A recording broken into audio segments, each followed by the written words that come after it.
Just wait for others to join now. Yeah.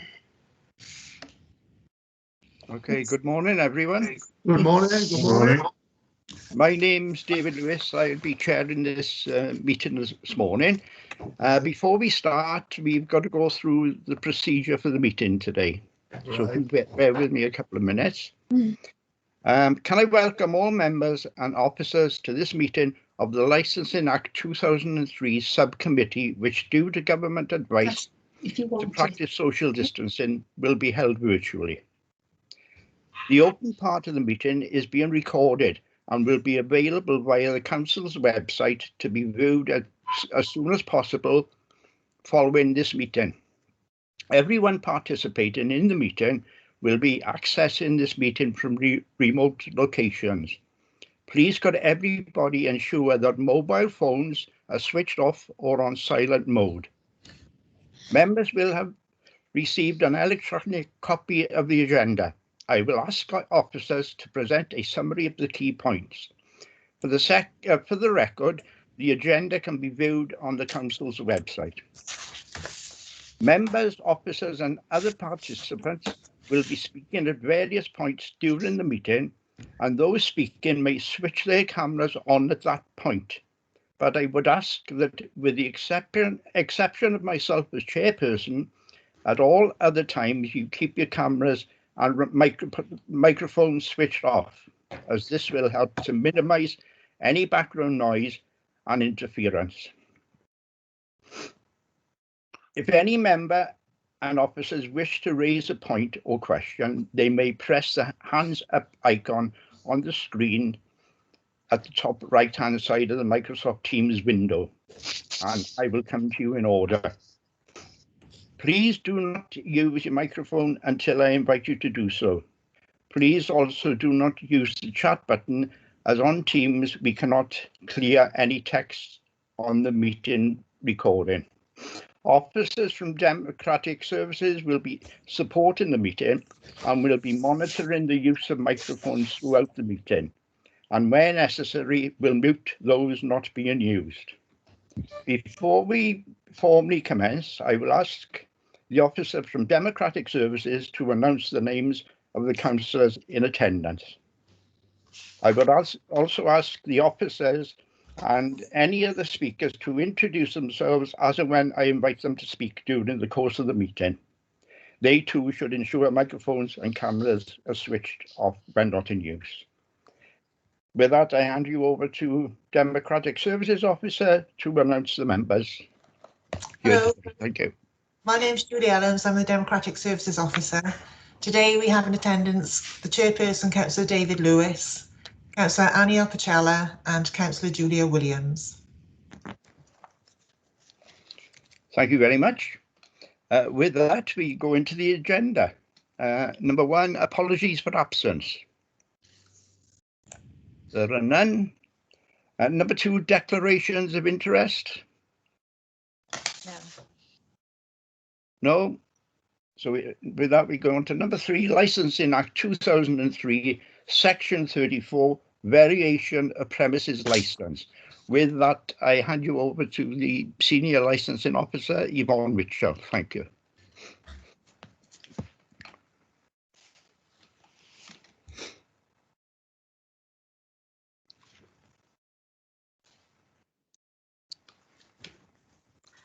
Thank you, Chair. Good morning, everyone. It's Yvonne Witchell, the Team Manager for Licensing in Bridgend Council. As the Chair has explained, at this part of the meeting, I propose to run through the report and the papers that everyone should have before them, deal with any corrections, and then that would be my input at this stage. So, as the Chairman has outlined, this is an application to vary a premises licence for Brasseria El Prado in Lallaston, which has been submitted by BDM South Wales Limited. A copy of the application form is attached at Appendix A of your bundle, together with a plan, but I will come on to that shortly. The application seeks to amend the premises licence to permit the sale by retail of alcohol to now allow for sales of alcohol both on and off the premises. I would like, for the record, an amendment to be made to the next part of the sentence, please, Chair, which should read, including an online purchasing and collection service. Okay.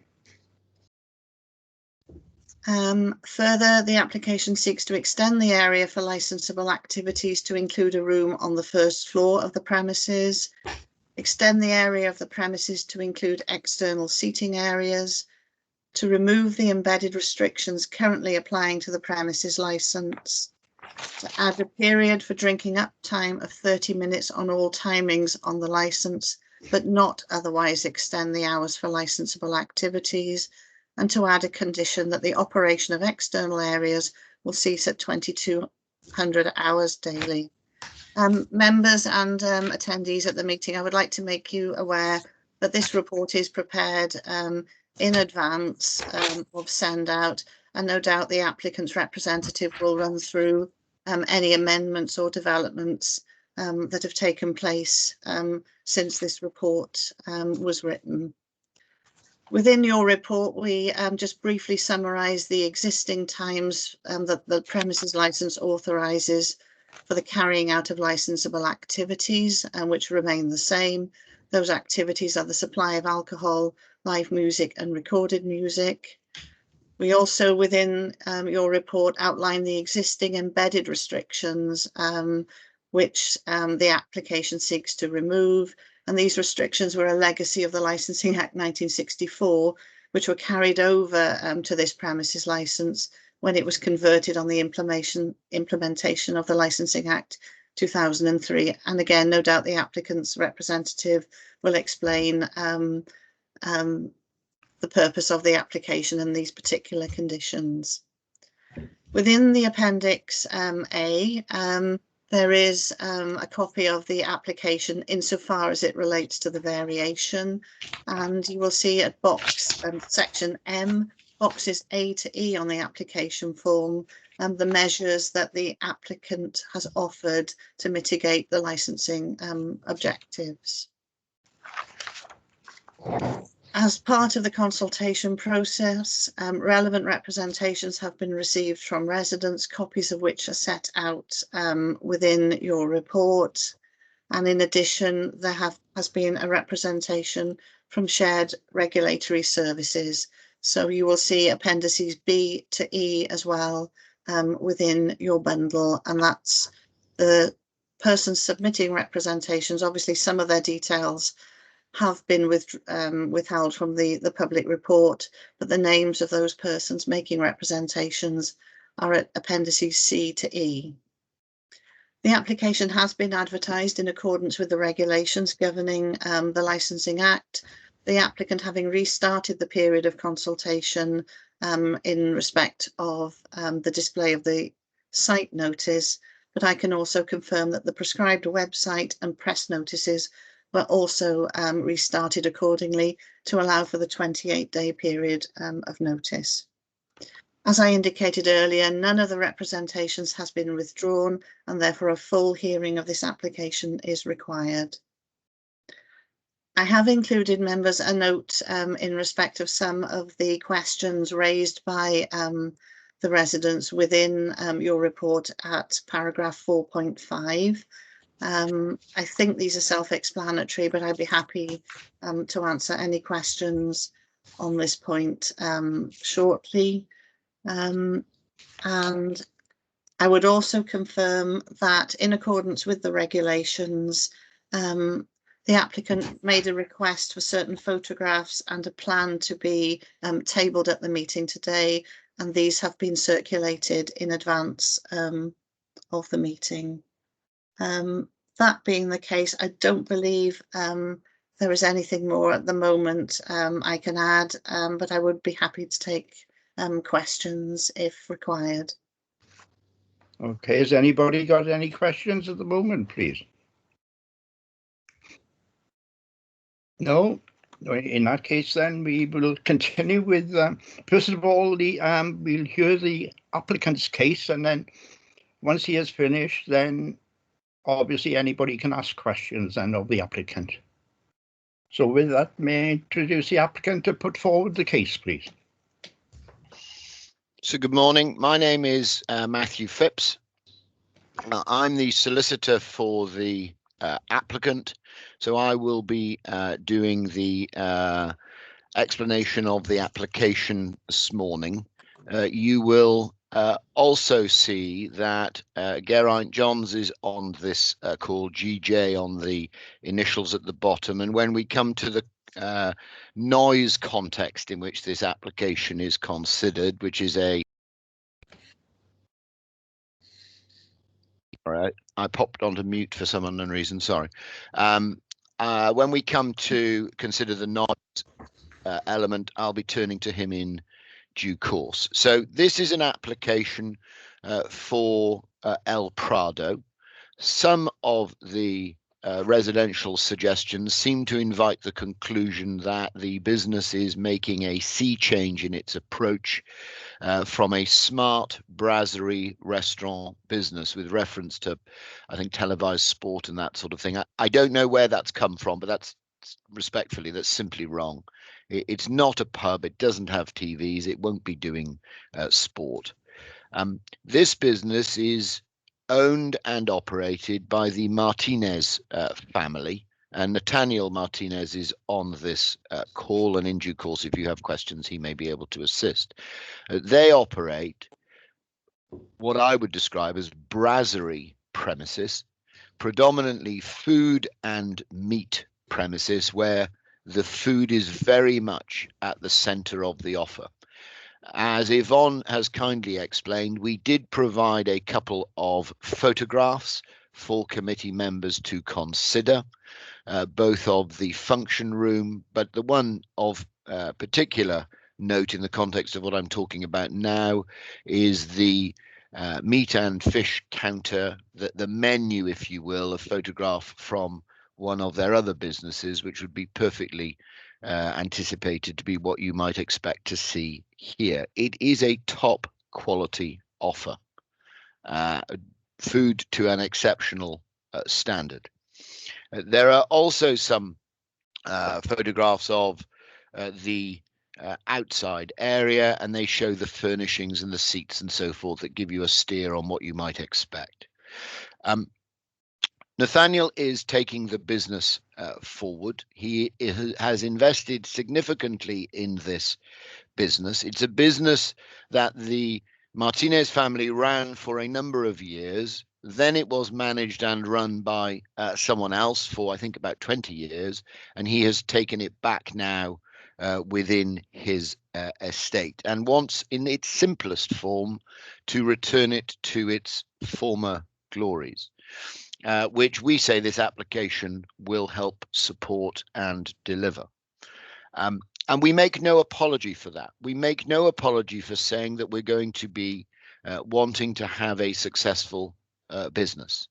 We're not wanting to have a business that's anything other than run to the highest standards and delivers an excellent customer experience.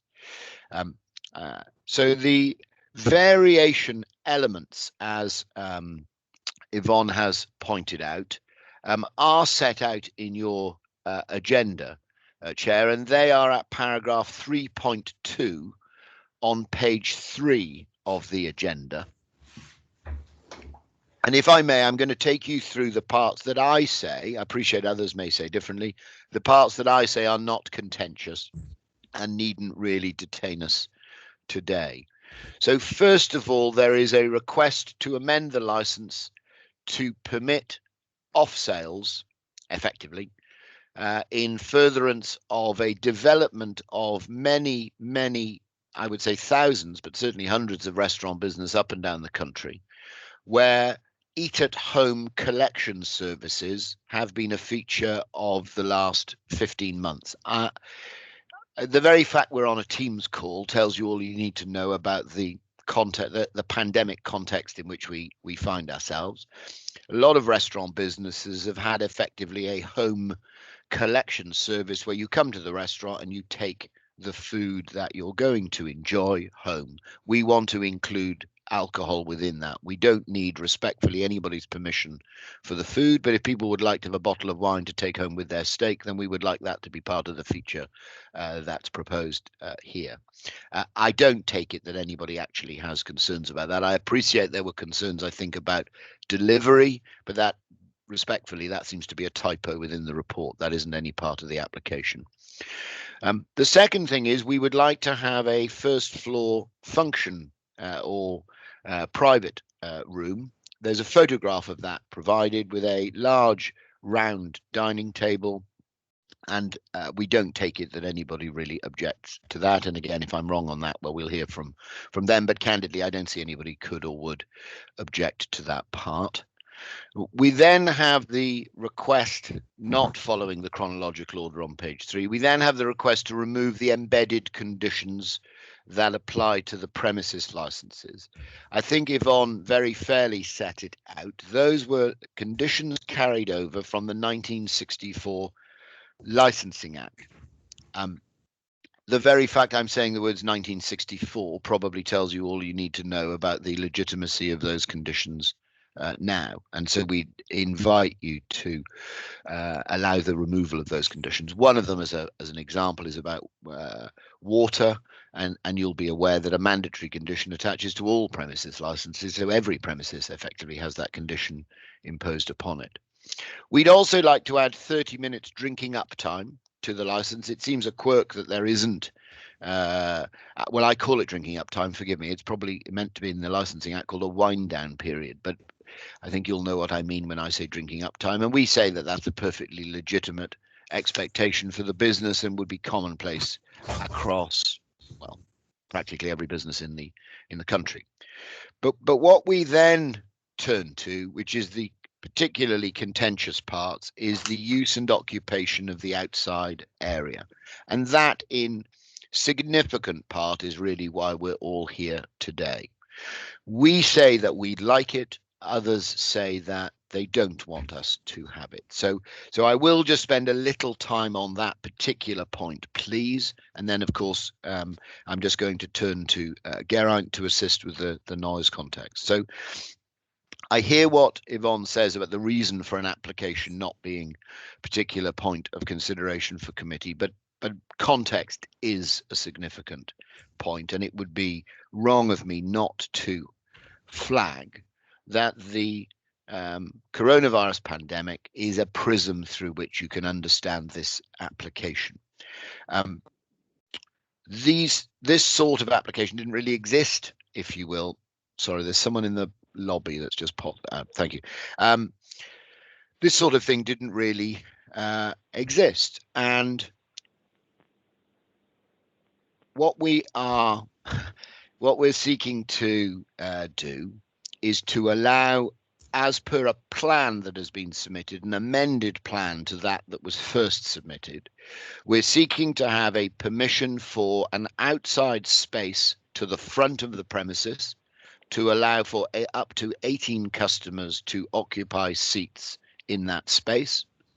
And we're seeking to have a space on the right-hand side, as you look at the plan and as you look at the premises really from the car park, in a pergola, which I'll come back to, for 12 people. So that's the limit of this application. We say that's a moderate, sensible application. The original application that was submitted was in fact for about 50, I think 52 persons. Naturally, that's been the subject of some expressions of concern, and we have heeded those comments. There's a parallel dialogue going on with planning as well, but the proposal today is as per the plan that we have had produced and which Yvonne has circulated. The other context in which this application needs to be understood is the business and planning deregulations that national government introduced last year. I'm not going to be giving you a long legal lecture, and Yvonne can no doubt, still your legal officer, but Yvonne can no doubt step in if she feels I don't give a fair representation of the position. But last year, national government decided to seek to support the hospitality industry by deregulating a number of features of licensing and indeed in planning elements, essentially saying whether you've got a permission or not, you can do certain things now because of the COVID-inspired issues. And specifically, what they said is that everybody who has an on license, a permission for consumption on the premises, is entitled to presume to have an off license, a permission for consumption off the premises. And the rationale for that, very simply, was that if we take it in a pub context rather than in the context of this premises, if you take it in a pub context, sorry, someone else is trying to get in now as well. The pubs wanted to accommodate their customers in gardens, in their patios, in their car parks, on pavements.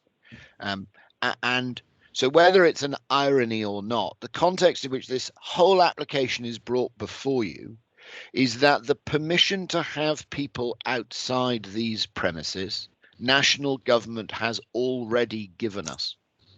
We're already allowed to do it.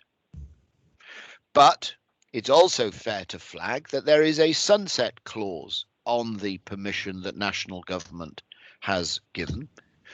Originally, this permission was scheduled to expire in, I think, September of this year. It's my understanding, but I'll happily be corrected, that that's been extended to January of next year. And I think it's Yvonne's view that that may be in due course extended to June of next year. But either way, as of today, we can do it. But in the fullness of time, that will drop away, or will likely drop away in the fullness of time. And so what we do say is that now is the time to consider the position on a permanent basis. We're doing something properly transparent, making an application to say, let us do this and do it in a proper, controlled, managed, supervised manner, which is the application. We don't, I'm afraid, accept that the concerns of the officer nor the concerns of the residents are reasonable and proportionate, or at least we don't accept that refusing this application is the reasonable and proportionate response to this application. We say that the reasonable and proportionate response is to allow us to have this permission because it's reasonable for you to presume we will conduct our activities, control our customers in a lawful and legitimate manner. Now, one of the points that Helen will raise, your protection officer, is that it's going to create noise which risks creating disturbance. And that's a point in its simplest form that we don't really accept. We accept that if it's done to an uncontrolled, unsupervised standard, that's a risk. But in its broad sense, what we say is lacking in is the context here. And the context is the existing noise background, the location of the premises, the proposals that have been made in line with the planning permission, which can perfectly properly be considered here and attached as conditions to the license. Now, the person who's been dealing with noise very much more than I have as a licensing solicitor is Geraint, who is on this call. Geraint, would you mind popping up on screen and just talking to the committee about the noise context in which this premises finds itself? Certainly. Thank you, Matthew, and thank you, everybody. I've just been asked to provide the context within which the proposal is set and will come forward. I'm sure many of you know it well in any event, but the premises, of course, is sat alongside a very busy road, the main arterial road, in effect, into Bridgend from the west through the village of Llalliston, notwithstanding the A48. Having conducted a number of site meetings with both Helen in Public Protection, plus also Bridgend Council Planning, it's evident and observed on site that we sit within a very noisy environment generally as a result of road noise. The Welsh Government have got noise mapping data that shows and quantifies that. I won't go into that in too much detail here, but suffice to say, in those meetings held, we've had to either curtail the conversation until passing traffic has dropped, or we've had to raise voices in order to be audible. That gives a general context within which these proposals will sit, which are within the car park immediately alongside the busy road. In fact, I would go as far as saying that the fence that exists at the top of the bank between the premises and the nearest dwellings on the southern side, and there's quite a material change in levels, will insulate, and that's been recently replaced by the applicant. That will insulate those properties from a certain amount of road noise as much as it will the premises. In addition, as part of mitigation measures and further enhancements over and above the substantial screen planting and fencing that's already taken place, an additional acoustic skin to that fence can and will be erected. And I'd go as far as saying that will actually result not just in protection from any potential impacts of any activity within the site, but actually will bring about betterment insofar as road noise is concerned to those residential properties, because it will actually have that double effect of insulating those from that particular source. So hopefully that gives a bit of extra perspective, knowing that you all know it probably very well in any event, but that is certainly the context within which this has to be evaluated. Thank you, Mr. John. Thank you very much, Geraint, for that. That's very helpful. So then, what we then have, we say, and of course you'll hear from them in due course, are residential anxieties about the proposals, and the anxieties in reality are not going to be something that we're going to be in a position to meet, because that's the very nature of change, is that there is inevitably going to be concern. But what I say that the licensing process provides in this sort of context are conditions to attach to the license that ameliorate and attend to the concerns that are proposed. And what I would like to do, if I may, is to run through a number of conditions that we say that you as a committee, when you come to retire, will want to consider. Obviously, conditions have to be appropriate, proportionate, reasonable, but I've a number that I'm going to suggest, because what I say is not the right approach. I don't think it's the right approach to say refuse the application, we've got concerns. I say that the correct legal footing on which you come to make your decision, and you'll be advised by your legal officer, is what are the concerns? Can we find a basis on which we can address those concerns in a proportionate manner by attaching conditions that allows us to feel confident that the grant of the license is a legitimate decision? It is not, and I will not be able to provide you with some form of cast iron guarantee that promises to do X or Y, but I can provide conditions, breach of which are a criminal offence. And in the event that the licensing objectives are not promoted, you will of course be aware that our license can be reviewed and the permission not just taken off us, but actually our entire license could be taken off us. So the reason I particularly say that is that in the context of a permission that is contentious, notwithstanding the fact that we actually are entitled by national government to already do it,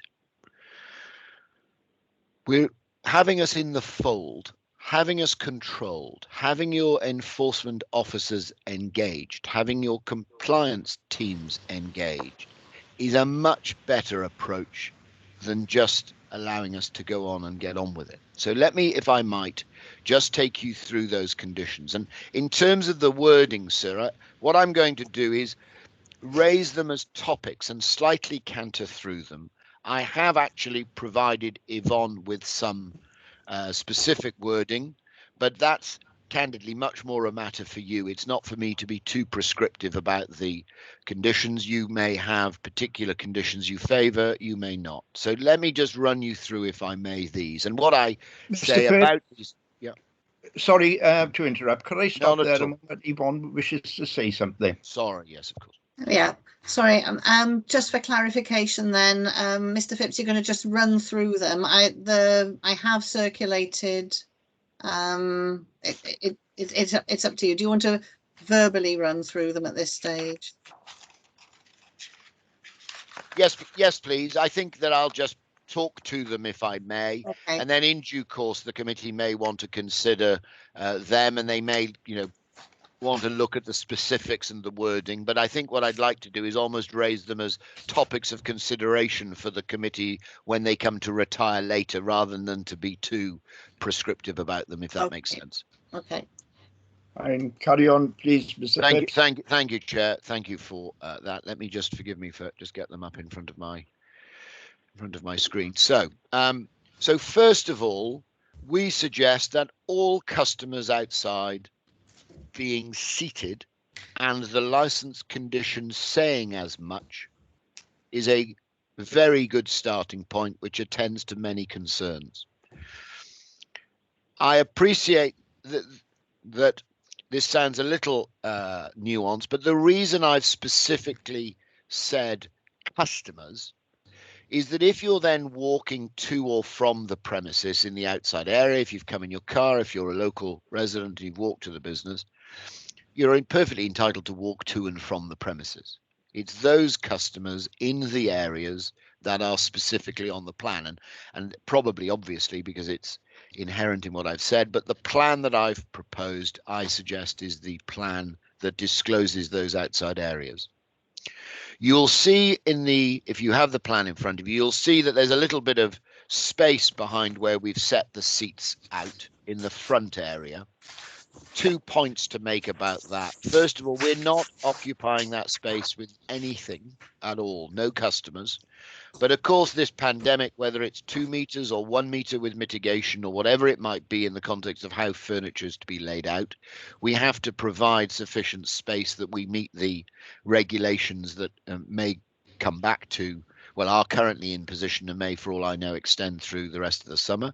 And the second thing is we've got under disability discrimination legislation to provide appropriate wheelchair access to the premises. So any suggestion that we're trying to get more people into that space is wrong. And in support of that, 18 people at the front, 12 to the side, we are perfectly content with that to be a condition. So if we had 19, we're committing a criminal offence, you can prosecute us and review the licence.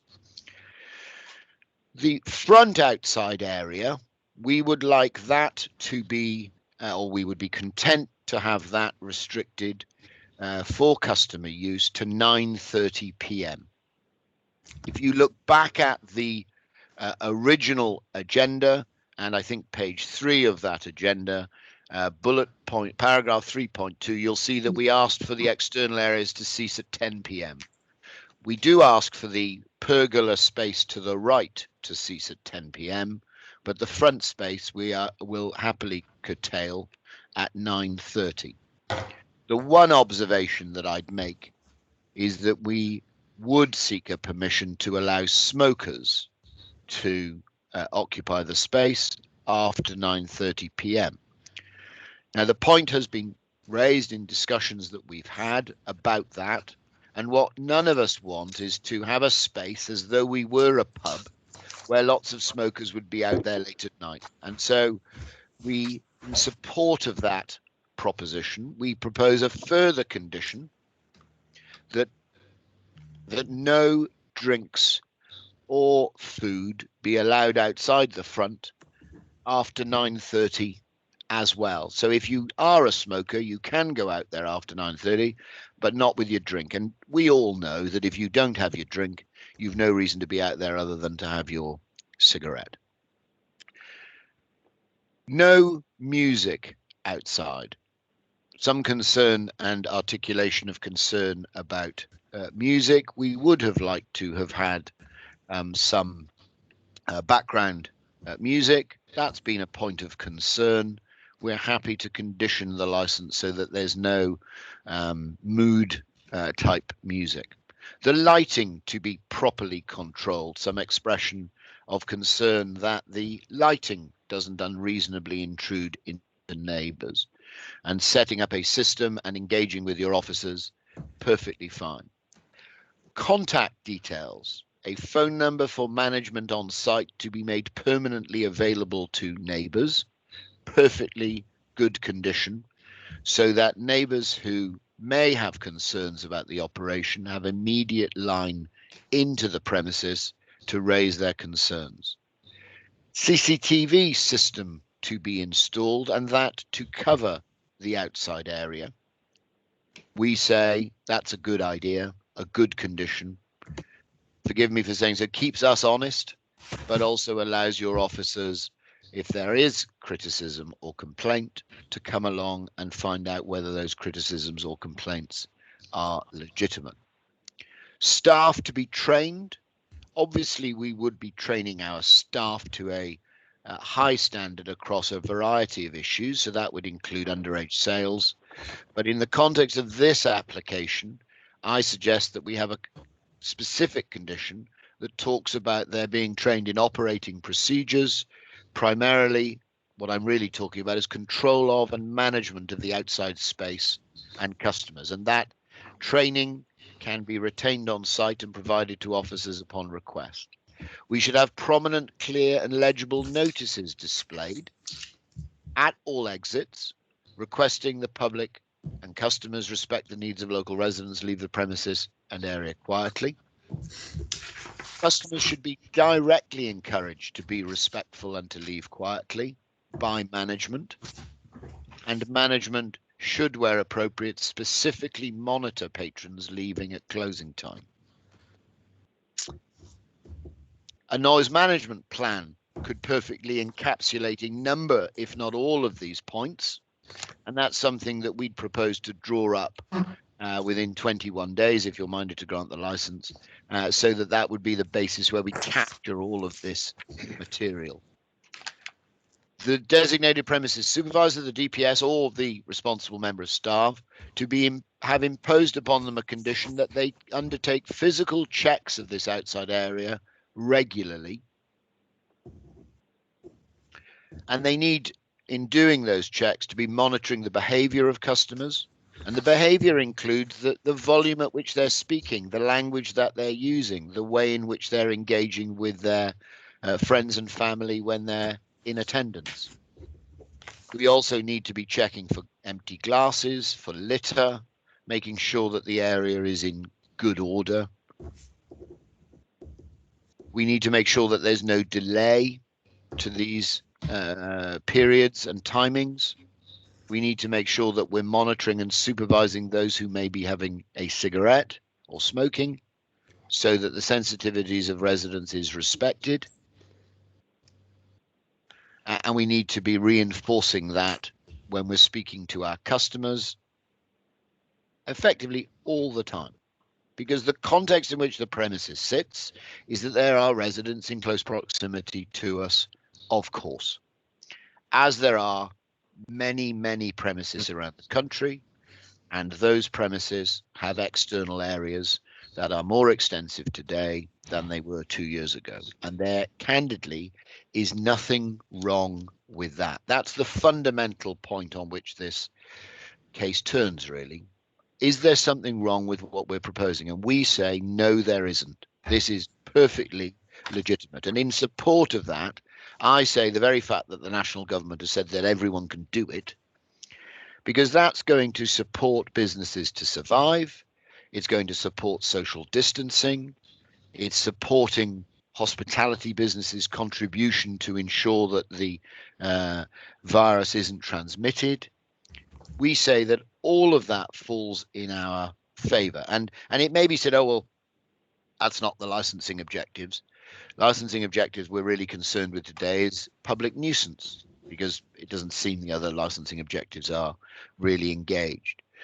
So fundamentally, and my last point is this: can you say, based on the concerns articulated in the representations, that public nuisance licensing objective is engaged? Yes, you can. Perfectly fair to have that at the forefront of your mind. But can you say that the way in which that has been engaged allows you to conclude that there is no basis on which you can grant this license because public nuisance will, as night follows day, inevitably be generated, so that you should refuse the application? Absolutely not. We cannot agree with that, I'm afraid. That is the point of difference between us all here. We simply don't accept that with the conditions that I've itemized, this is anything other than fair and proportionate to grant. So you've been very generous in giving me a fair whack of time. Obviously, we'll be happy to answer any questions if we can, but that's all from me. Thank you, Mr. Phipps. At the moment, I have two hands up. First of all, Councillor Julia Williams, please. Thank you, Chair. I do have some questions for later, but the reason I put my hand up is, could you as Chair please ask Mr. and Mrs. Armstrong and the other guests to put their cameras off, please? Because while Mr. Phipps was speaking, I was a little bit, well, I was looking at them rather than Mr. Phipps. So I would rather listen to the speaker, please. So could you ask them to put their cameras off now? Okay. Yeah. Thank you. Oop.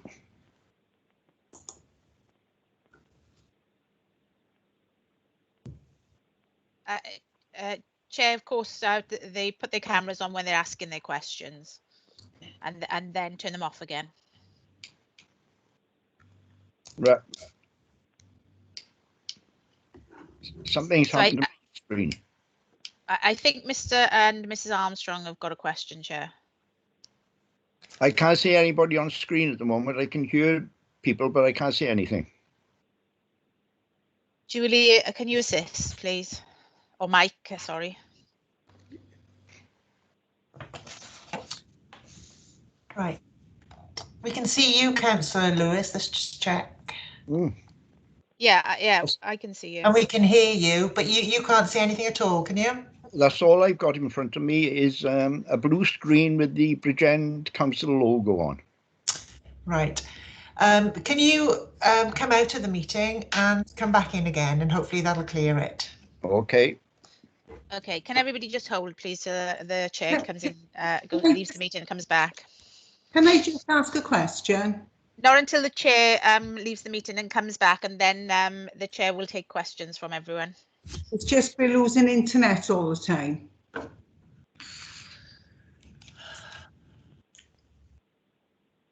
Okay.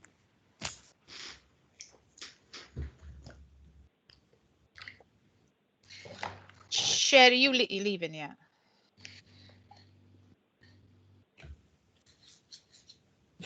No. Alan, I think you're supposed to turn your video off. I've switched mine off already. Well, I can see you. Well, my system is saying camera off. Oh. All right, right, you know. Can you see me now? Yeah. No. No. Chair, has that cleared it? Can you see? Now? Chair, can you see? Yes. Right, maybe Chair, then you can start. If you can see and hear everything, can you start taking questions, please? Starting with the first person who had their hands up. Yes, with that, I hand over to Helen Williams from hang on, Chair, sorry. Pardon? It's Mr. and Mrs. Armstrong's had a question for a while, so maybe you should take that question first. Well, list is saying that, but go on, Mr. and Mrs. Armstrong. Sorry about that. Our internet has dropped out 4 times already during the meeting. We've missed quite a lot. We've managed to get back in and we've got it on the phone. So if we want to speak or ask a question and our internet's gone down, but we've got it on the phone, how do we interject?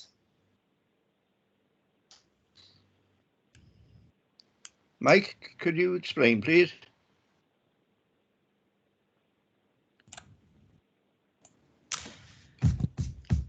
Yeah, if you obviously we can hear you through the phone. So if you put your hand up on the Skype. Well, we and can't then- because it disappeared. Yes. The our phone system has crashed 3 times since the start of the meeting. That's what I'm saying. But we've got it live on the phone. So if we need to interject, or how do we do it if it crashes again? That's what we're saying. If after any one of the other officers or applicant speaks, after they finish speaking, if the chair you want to ask Peter and Diane if they want to come back in and speak, would that be best to do? That would be lovely, just to cover everything, because yeah, just we in missed between. half the meeting where it's Yeah. crashed, you know? Yeah, if you just want to do that in between each of the questions, and then if you don't have anything to say, then you can just say, "Oh, nothing to say," or something like that. Lovely. Would that That's be easier? fabulous. Yeah, that's great. Thank you. Okay, thank you. Right, Chair, before we continue, Mr. and Mrs. Armstrong, if you want to take your hands up signal away, please, so it doesn't look like you want I to. don't always be able to do that. First Yeah. time you use this. Yeah, because obviously the chair will think you want to ask another question otherwise. Right, okay. Not done it before, sorry. Sorry, it's Alan Daniels as well. I have a similar problem. I can't see the hands up signal on my system, so how would I be able to ask a question? Could you explain again where the hands up signal is, please? It should be on the top of your screen. So there should be like a bar at the top of your screen where there's a phone signal that says leave, and there's some symbols, and there's a like a hand symbol and a face. And if you hover over that, then it'll show the hand signal underneath. I don't have that. I just have an icon at the top says dismiss, and that's it.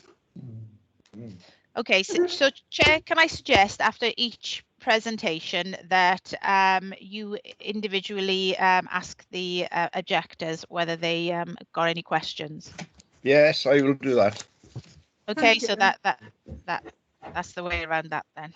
Okay, so with that, I'll hand over to Helen Williams from Shared Regulatory Services, and then I'll come back to the guests then and ask if anybody wishes to ask anything else. Helen. Thank you, Chair. Yeah, just a couple of questions for the applicant. Can you just confirm what happens to the furniture and the umbrellas that we can see in the pictures after the seating area closes? Is it taken in every night, or is it left out? Or... Perhaps my client will want to talk to that, but my understanding is during service, it wouldn't be taken anywhere, because it wouldn't be appropriate for us to be bringing furniture into the premises when they're in the middle of restaurant service. It would obviously be secured at night, I mean, candidly, so it couldn't be stolen and so that it couldn't be occupied. But during the time that the premises is open, it would be there. And if we're talking in due course about smokers, they would be able to use the seats because they would be obliged to sit. Okay, so so at night, is it likely that it's actually going to be taken into the premises every night after the restaurant closes? Yeah, I suspect the best answer is yes, the chairs, not necessarily the tables, to be frank, simply a spatial thing. Okay, perhaps if the applicant could confirm that in due course for definite. Yeah. When the external front area is being used, are the bifold doors sort of permanently open? Are the staff using those bifold doors to service that area? No, I think, all windows and doors in reality are weather dependent. I notwithstanding the rather glorious vista of, I presume, Southern Down behind you, we all know that it's not glorious weather every day of the year, and bifold doors simply wouldn't work in the context of the weather we've had in the last couple of weeks. But if the weather permitting, and if customers were outside, then yes, certainly we'd want to use those if it was appropriate. Can the applicant confirm at what capacity he's been currently operating outside, i.e. has there been as many as 30 people outside in the last 3 weeks that he's been permitted to open? Yeah, more than that. We in the 3 weeks that we've been permitting under the deregulated powers, we've had more than the 30. This application, if granted, would restrict us from what we've been legitimately undertaking before now.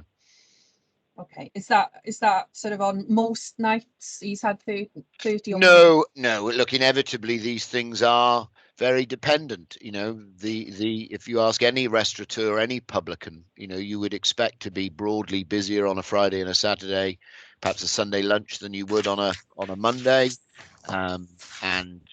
You know, obviously it's a slightly quirky period that we're operating under. All hospitality businesses would tell you that in that first few days after the 12th of April, when licensed premises were permitted to reopen after 4 months, they saw a fairly busy period. But if we looked at a sort of a longer term position, you wouldn't expect, I wouldn't have thought, anything approximating full occupation on anything other than good weather weekend occasions.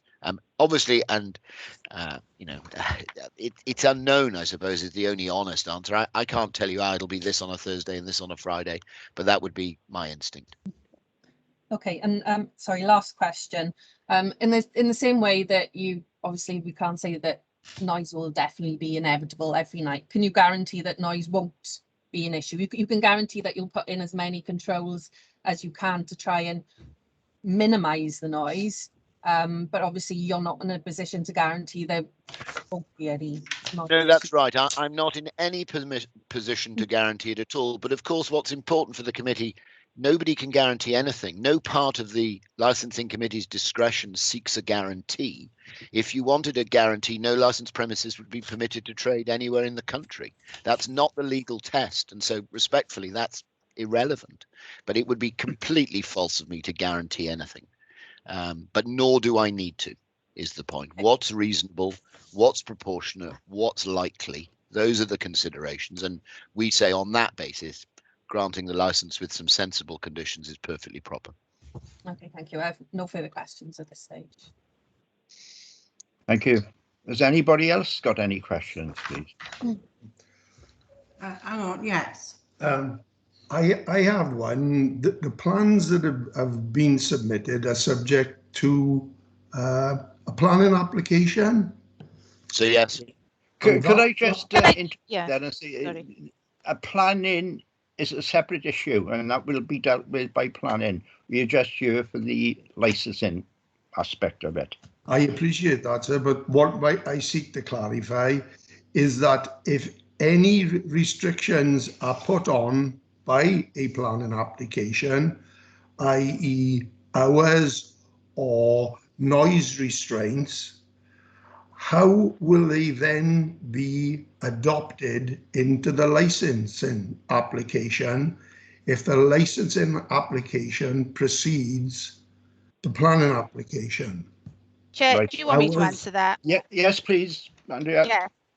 Right. The planning application is totally separate from the licensing application. The licensing committee do not concern themselves with whatever decision the planning application has to make. So they will just base the decision on the licensing objectives. It's up to them when they get their planning permission for the applicant to decide what he wants to do if it differs in any way from his licensing conditions. Right. Okay, thank you. He's got more.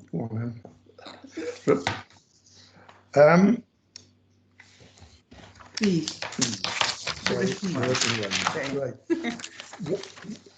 What is the maximum capacity of the building if used as a bar? If the inside capacity at 60 and the outside capacity is exceeded, where will the people who are drinking outside go when time is called outside? And would this breach the fire regulations capacity of the building? So in terms of the fire regulatory capacity, sir, that will be dealt with under the fire risk assessment and under the fire regulatory reform order, which is, I'm afraid, again, separate. But the simple answer is no. The numbers that we work to in this premises, because it is laid out to tables and chairs throughout, don't risk us breaching the actual fire risk assessment capacity at all. That's the simple answer, no. So, and add on to that, if you don't get the licence externally, will you be returning the internal numbers to 102 downstairs and the upstairs numbers to 10, or as there's a room next door to the room you've asked to be changed, could be knocked through and doubled up, so you could double the numbers upstairs. So is that the plan? If you don't get the external, you convert to the original numbers that you already have permission for? So the first thing is that we wouldn't be allowed to make alterations to the internal configuration of the premises without permission. You've got to effectively go through the licensing authority to change the layout of a premises. And the second point is that I'm afraid, and I'm not saying this to be inflammatory, and I'm sure Andrea, the legal officer, can step in and assist, or Yvonne, the licensing manager, can. If we don't get the permission, we're still entitled to have the people outside. Until next June. Until next June. Yeah. Exactly right. Okay. That's exactly right. We Yeah. understand. And then next June the sunset clause will kick in, and then we're So what about inside? Would you revert that back up? So when you say back up, I'm not really understanding this back Well, up. you've applied for 60 now. So if the licensing authority now say no, hello, you've gone. Hello, it's frozen. It's frozen on our screen. Okay. We haven't so applied for 60. if the licensing authority, oh, it's cutting in and out. If the licensing authority refuse, you would, guess that you're going to go back up to the original numbers of when the restaurant was bought to 102. Yeah? Yes, I don't quite understand the going back up to point. Well, but inside, downstairs, when the premises was bought, had a license for 102 covers. No, it doesn't. That's not a condition on the license. Well, it was 102 covers it was sold at. That may be right, but that would have been a matter for the sale of the property when it was sold. That's not a license condition. Right, okay. Well, we're trying to connect back in because it's cut. That's why I said earlier it's cut back out. Right, okay. The other question. Well, let me answer the question about capacity. I would love to be able to sit here and tell you that premises trade to capacity very often. They don't. Yes. And whilst we can, let's say we use the number of 102, the number of occasions on which the premises would have 102, sorry, they may have dropped off. I'm still on the phone. Sorry. Oh, well done. The camera position fell away. Whilst if it's 102, I'm not here to challenge you on that. If there's 102 seats at the premises, then we could have 102 people seated within the premises. But the reality is that the occasions on which we'd have 102 people all in the premises at the same time would be, I imagine, few and far between. You need only go to any restaurant. Oh yeah, okay, fine. If a wedding, we'd be entitled to have 102 people at a wedding. If we were putting a wedding on, I don't know that there's any feature of this being a wedding venue, but yeah. Yeah, well, when we come to give our offer our other objections, there are a few things that we're going to mention, obviously. Of course. The structure at the side of the building, so that's not in the car park, that's at the back, has already been erected. And, you know, really, you just kick in the authority, both planning and licensing. It's as though it's, I'm coming into the village, I'm going to do what I want, this is what I'm having, and you lot can get knotted. No, that's what it. That's what he's saying. That's what it comes across to residents. Well, forgive me, this is question, so let me answer it. No, I'm afraid that's just not right. So why has it been erected? Before permission's been given. What hasn't happened? It hasn't been glazed. The panels. It's being glazed at the moment. Right. The glazers are there at this moment. Again, that is a planning issue, and which Right. isn't relevant to this meeting. Right. Okay. Thank you. Okay. Thank you. Okay, thank you. Thank you. Next speaker, Deborah Rees, please. Hello there, I've got a question for Mr. Phipps. He talked about concessions he was prepared to make to get this licensing granted. He talked about he was content with 9:30 p.m. for things to wind up outside, no food or drink. And he mentioned no mood type music. What did he mean? Does he mean that you're not pursuing having amplified music outside now at all, or is that after 9:30? No, that's at all. Thank you very much. So all we'll have after 9:30 outside is people who are able to smoke and utilise the furniture that's being left outside possibly till 12:30 a.m.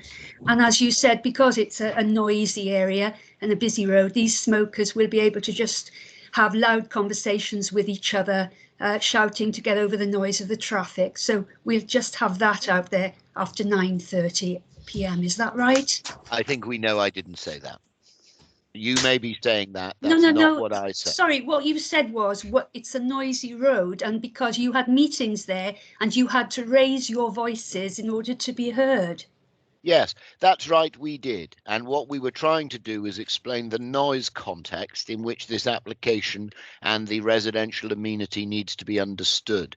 And quite rightly, the committee will also consider the volume of people and the volume of traffic that will be outside and how long they will be outside for after 9:30. And what we say very simply is that accommodating the, whatever it is, 15% of the nation that smoke with being permitted to have a cigarette but no drink in the designated space is perfectly legitimate. There was nothing about loud voices or any of that. We think as long as we monitor and supervise them, that's a perfectly legitimate basis on which to proceed. But you had to raise your voices to have a meeting out there. So why wouldn't they have to raise their voices in order to converse when they're outside a noisy restaurant? Yeah, well, if the traffic were the same as it was when Geraint was in the meeting, then that would be right. But if you're suggesting that the volumes of traffic are the same between 9:30 at night and midnight as they might be, let's say, at 9:30 in the morning and midday, well, that wouldn't have been our view. No, it would depend on the level of noise, I suppose, from within. But thank you for clarifying that there won't be any amplified music outside the premises. Thank you. Thank you. Councillor Julia Williams, please. Can I get a question? Yeah. Thank you, Chair. My question is for Mr. Phipps and for Miss Deborah Rees as well. Mr. Phipps first. This is, as you say, a high-end quality restaurant. And is it true that it's unlikely now that someone just pops in there for a drink in the small bar that is in the restaurant? I would think that was highly unlikely, wouldn't it be? Yeah, well, madam, the reason for the bar facility predominantly, I don't want to say exclusively, but predominantly is for people who are still dining, but might come before their partner, their friends, their family. The first arrival might like to have a drink when they get there. It's not anything, and you'll be familiar with its size, obviously. It's not anything that's seeking to attract drinkers. I mean, we don't want to prohibit that. If someone comes in and has a drink, great. That will be a nice facility, but it's not for that. It's for accommodating the people who are later going to be shown to a table. That's exactly what I thought. I mean, you're not unlikely to just pop in there for a drink. But if this license were granted, especially now with the outside seating, let's say one were just passing in the car and oh, that looks nice, I'll pop in there now for a drink. And you've already got your capacity of 18 people sitting there with drinks and meals. Could that person perhaps sit on the wall and have a drink? No. No, the straight answer to a straight question is no, Councillor. We recognise that there's a point that's fairly made by residents and by Helen here that there needs to be some sense of proportion. Our judgment is that 18 and 12 on the side fairly strikes the balance that you can be confident we won't cause nuisance. 18 doesn't mean 19, 18 means 18. And I would make this point to you, and frankly, the photograph produced by the residents and the residents themselves will make this point eloquently enough, I suspect. We're not able to hide at this venue. Everybody can see precisely what's going on at the front of these premises. You will have seen that there are cameras seemingly pointed across the car park and the space as well. So 18 does mean 18. If you arrive and it's a glorious day and there are 18 people in this space and say, I'd like a table outside, I'm sorry, until that table, or that table finish, I'm afraid it's inside or we can't help you today. And frankly, as we all know, and I know that it's each application on its individual merits, and I know it's not about other premises, but you can go up the road, frankly, and find a different pub or beer garden if you just want a drink. Okay. Thank you, Mr. Phipps. Thank you. My next question is for Mrs. Deborah Rees, if that's all right, Mrs. Rees. Yeah. Yeah. Is she there? I'm here. Hello, Can Mrs. you see Rees. me? Hello. Hello. I was just listening to what you said then about your concerns about the smokers going out and after 9:30 and smoking and talking loudly. And this is a restaurant after all. It's not a pub. And the number of smokers, if I remember rightly, are now 15% of the population. So people, I remember my late husband was a smoker and he used to say, oh, I'm getting up now, I'm going out to have a cigarette. And he'd be back in about 3 or 4 minutes. Rarely do smokers stay out there unless they've got a drink in their hand. And also they would be back in to be with their other guests, I imagine, in the restaurant itself. So I'm not really agreeing with your concerns about smokers all gathering outside without a drink and making a lot of noise. I don't know. I don't think there'd be many people outside. But they will have the comfort of the furniture to sit on and have a chat if they want. They would, but who are they all? You know, they're in a party of, say, 6. Generally, there's one smoker at best, and they wouldn't want to be out there on their own, would they? So I'm afraid I can't agree with you on that particular point. I'm sorry. Could we ask something? Yes. Go on, Yes. my husband would like to ask. To me or to someone else? Mr. Phipps, I think. Okay. Okay. Thank you very much, Mrs. Rees. Thank you. Julia. So yes. Yeah. Could I ask whether this is a bar restaurant or a restaurant? The sign across the road from me says quite clearly bar restaurant. You've applied to have the embedded restrictions on alcohol drinking removed and on drinks other than alcohol also removed, even if you aren't a client of the restaurant. So to me, that says that if I'm walking along the road, I can pop in for a pint or something like that. In the past, it was significant that you had an aperitif or something like that at the bar, but there was no suggestion of it being open either as a bar for all potential customers or even as, dare I say, a cafe outside, as it's going to be open for long hours during the day in the summer. That's right. You will be able to have a drink and you won't be obliged to have a table meal. That's part of the application. That's absolutely right. It's not our view that is going to change really the use and style of the premises, but it will allow us to accommodate some customers that we wouldn't have historically been allowed to accommodate. So that's a fair point. And you have no idea how many customers they would be. So that will put added pressure on the premises along with the function room upstairs. No, well, if you're suggesting that pressure for a restaurateur is a problem that would generate some sense of the licensing objectives being undermined, I'd completely refute that. But are restaurateurs under pressure? Absolutely right, they are. They've had probably the worst 15 months imaginable in their lifetimes, and our seeking to have a commercially viable business that does not undermine the licensing objectives and is maintained to the same high standards that this client of mine's other premises operate under, then that's pressure, and we will deliver a standard of business here that we believe everybody, or nearly everybody, will be thrilled to see. But nonetheless, it will be a public bar. It will permit people to have a drink without having to have a table meal. I'm afraid the suggestion that it's going to be a pub is just not right. Thank you. Thank you. Yeah, press. Mr. and Mrs. Armstrong, please. Hi. Since the place has been open, the youngsters who've been managing it, and they do look, I'm not teenagers, but fairly young, managing the premises. On the first Saturday, there were females that were predominantly noticeably off their faces. No intervention whatsoever from the staff. A couple we know gone there to have food. They had their food, said it was absolutely delicious, enjoyed it. The table next to them had 6 males on there, no food and drinking beer.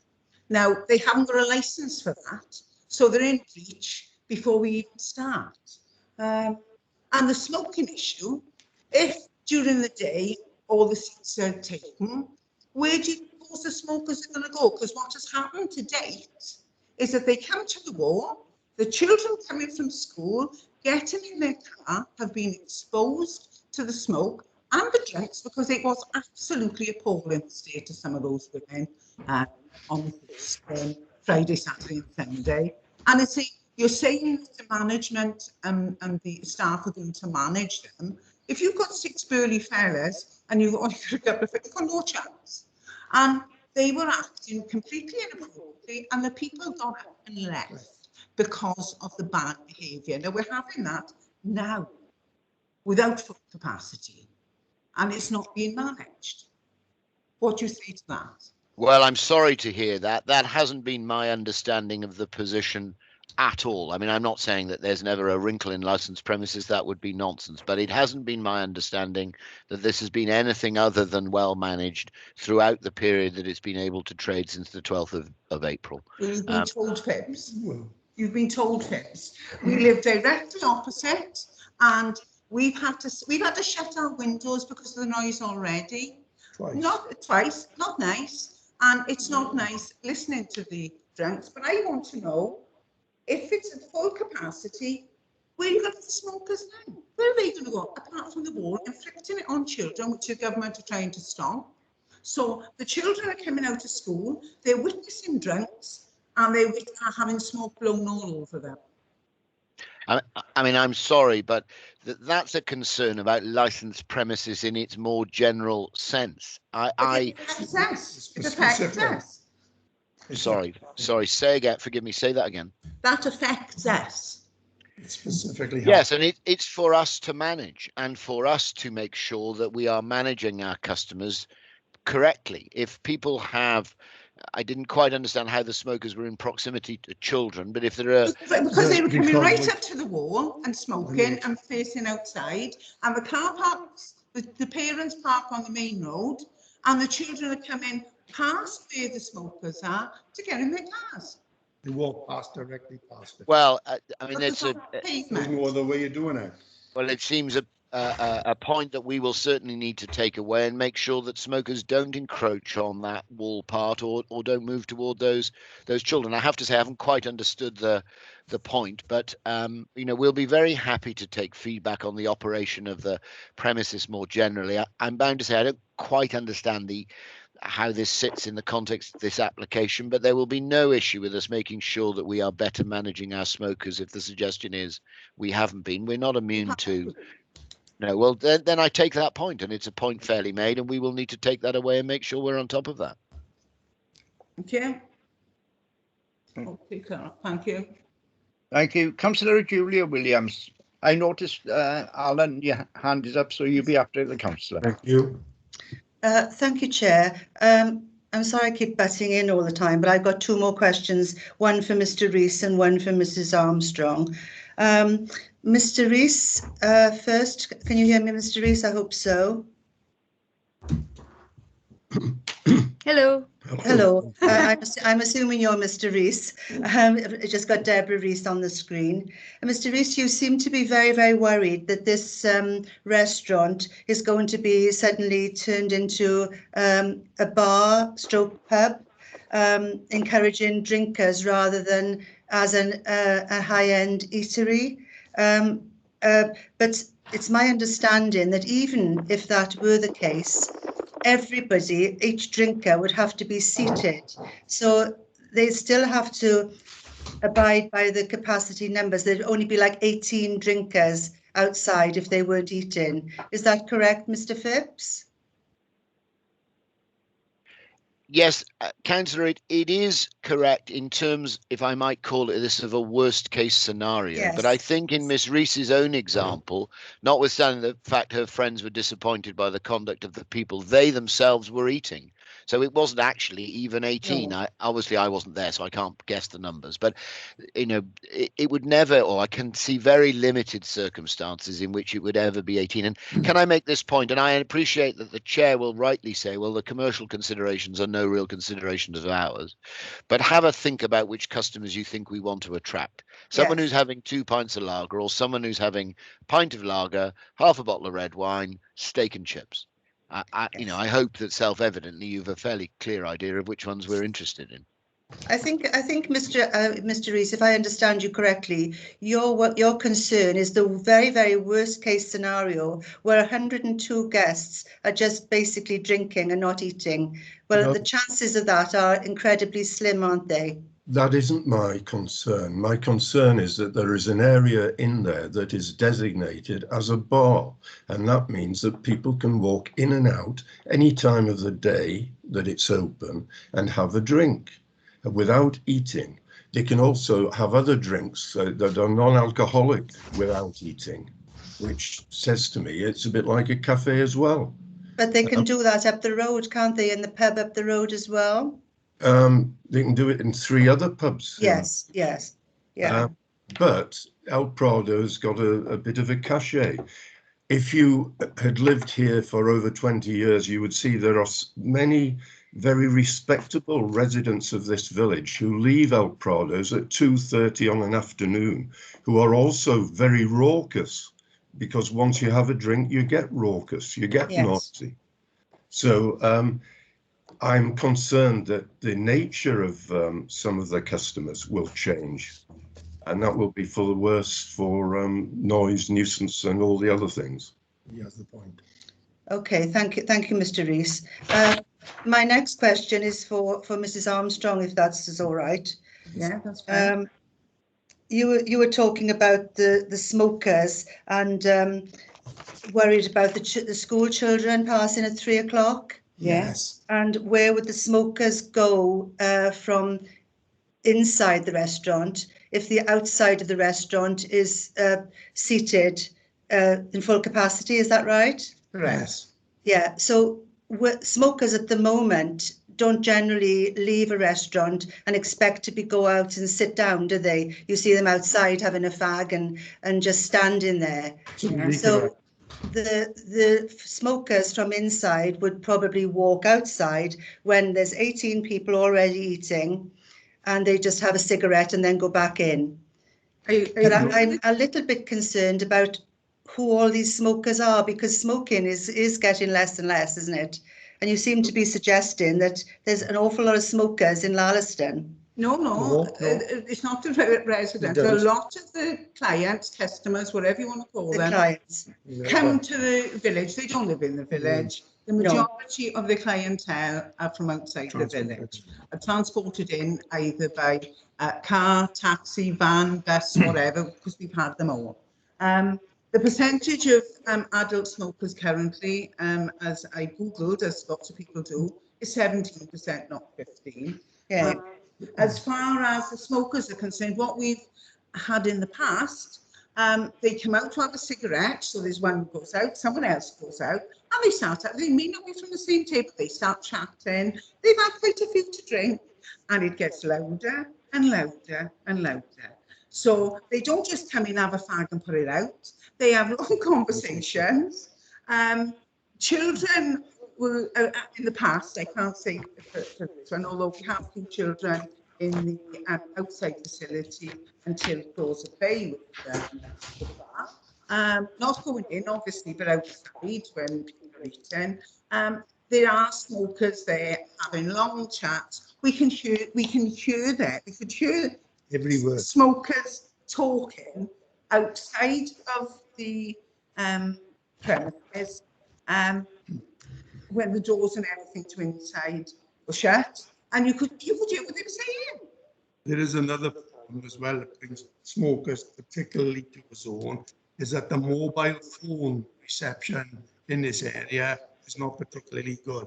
The best area for it is that area around by the wall, by the trees. What the practice is, they come out with a cigarette, have a conversation, and get the phones going out by there. The thing is, sorry to interject, Mr. Armstrong, but the thing is, this restaurant has been there, well, for as long as I can remember now. But whether this license is granted or not, there are still going to be people coming out of the restaurant having a cigarette, aren't there? And there have been for probably forever. Yeah. So this is not going to change just because we grant or not grant this license. Right.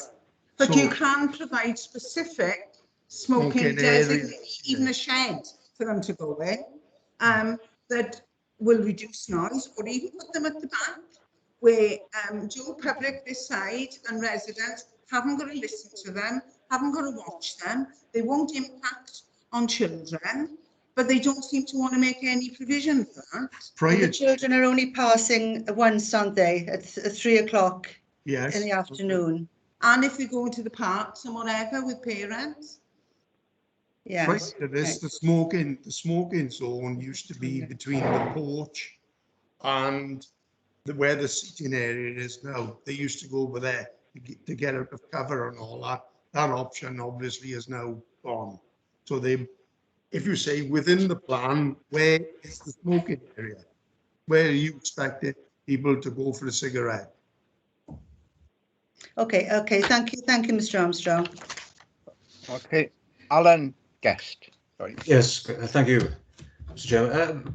Referring to Councillor Williams's comment then about the fact is the restaurant has been there for a long time. That is true, it's been there since 1991, but it's never operated the way the licence that's currently in existence, excuse me, that you've identified on the listing has never operated that way since its entirety. But now, under the current licensing application, they're seeking to actually extend the license by another half an hour, as they call it, drinking up time, instead of calling short at 11:30 and saying drink up by 12 o'clock. So the comment Councillor Williams is saying is that it's always been there and there's never been a problem is true, because there's never been a situation since 1991 where the owners have actually operated to the licensing hours, which we have now been made aware of, which we were never made aware of before. It's never been an issue. They've never operated late at night. My concerns are that when people, if they're going to operate, and I assume, and I asked the question of the legal representative, are they planning to operate to the full license as it stands at the moment? And the answer must be yes, because they're looking to extend by a further half an hour. So we'll be faced with the situation for the first time since 1991 when this opened, that they will be operating the restaurant until midnight or 12:30 if they get the permission.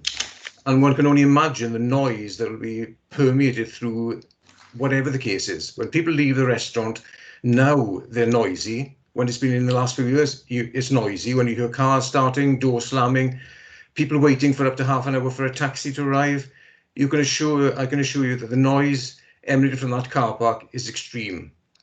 If it's going to be extended even further to midnight or beyond, the noise is going to be unbearable, frankly, because people, when they are inebriated, will talk loud, all the comments that we said earlier. But that is one issue. It's just a factual in response to Councillor Williams. But I wish to ask a question in relation, for the legal representative, in relation to the embedded rights. he hasn't mentioned one of them there, which is related to the provision of entertainment. I'd like to ask the question, what form of entertainment are they planning to do? Because my concern again is, having seen the information now regarding the licensing hours, I'm astounded to find that they've actually got a music license, including live music, till midnight.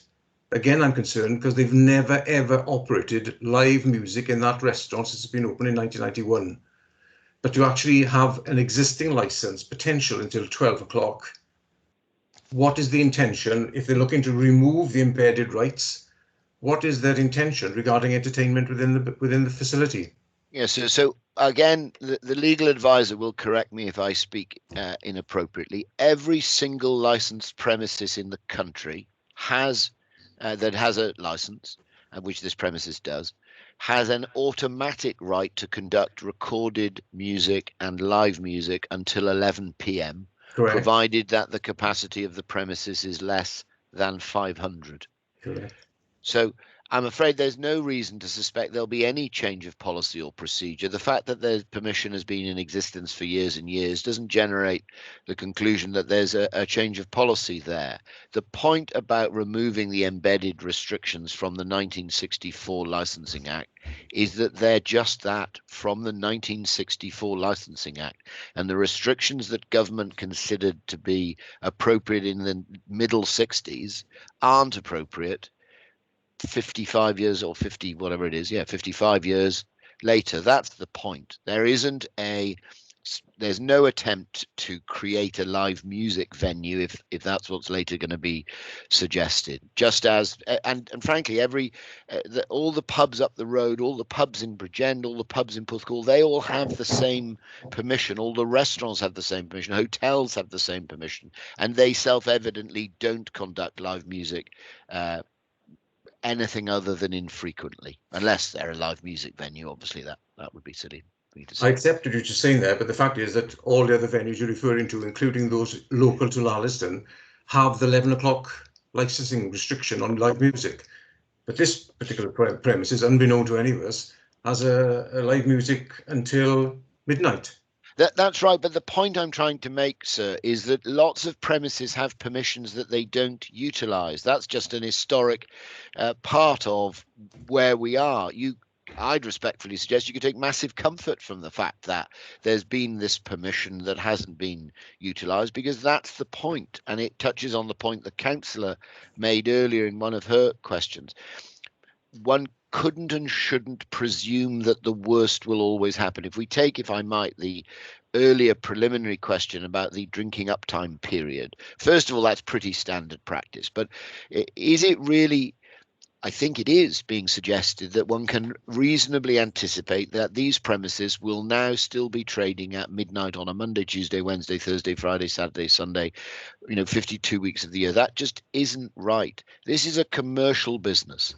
If we have bookings for 20 people who all leave at about 10:30 on a Monday night, it isn't reasonable for you, or frankly for the committee, to presume that the business is going to stay open, hoping that someone might walk in and want a table for 1 or for 2 or for 4 or 5.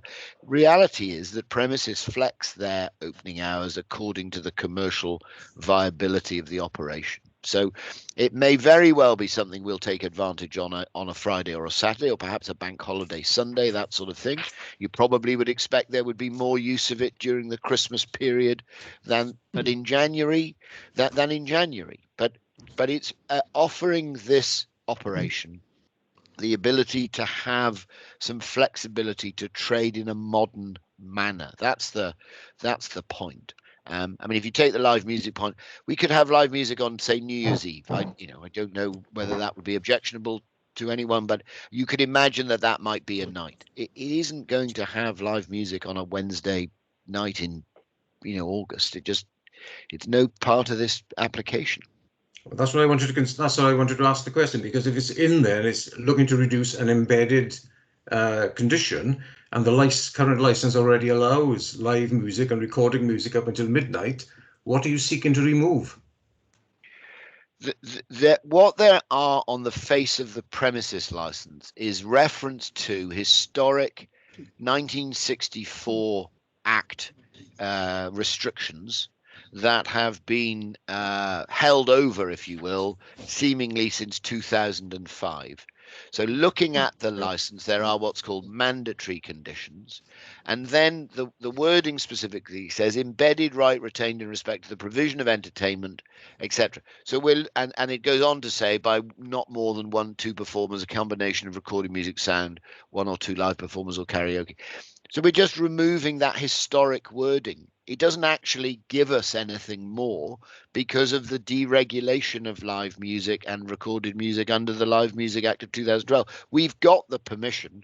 We don't need this condition because it's effectively contradictory to what the law is now. It's a hangover, for want of a better phrase, that isn't appropriate on the face of the license.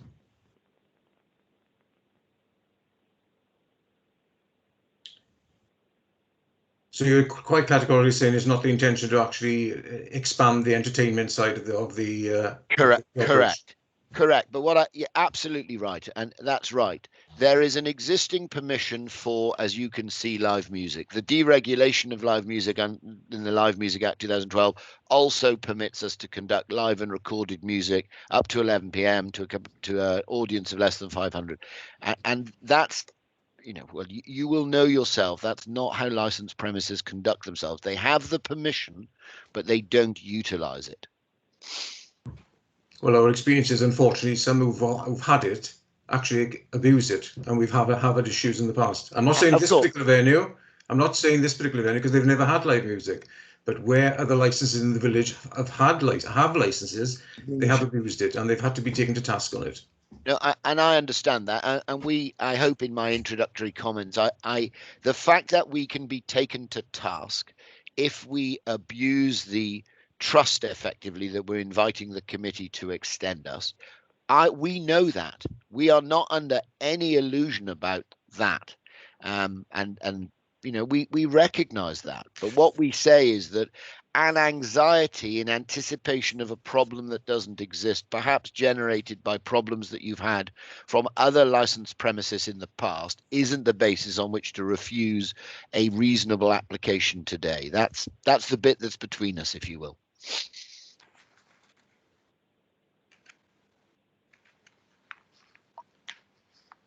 Okay, Alan? Yes, for the time being. Okay.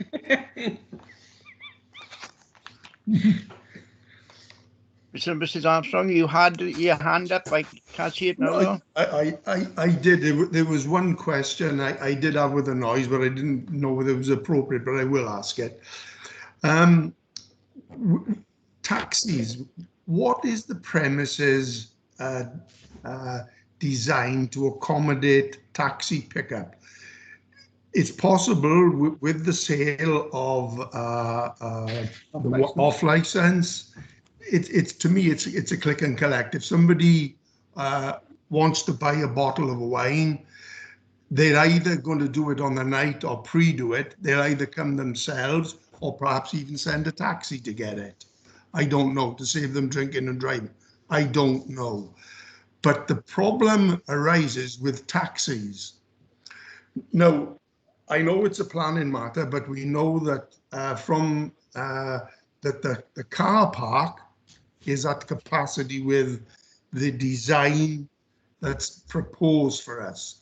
So any taxis pulling up to either pick up customers or convey the wine to them is going to have to park on the road, which is a fundamental road safety issue.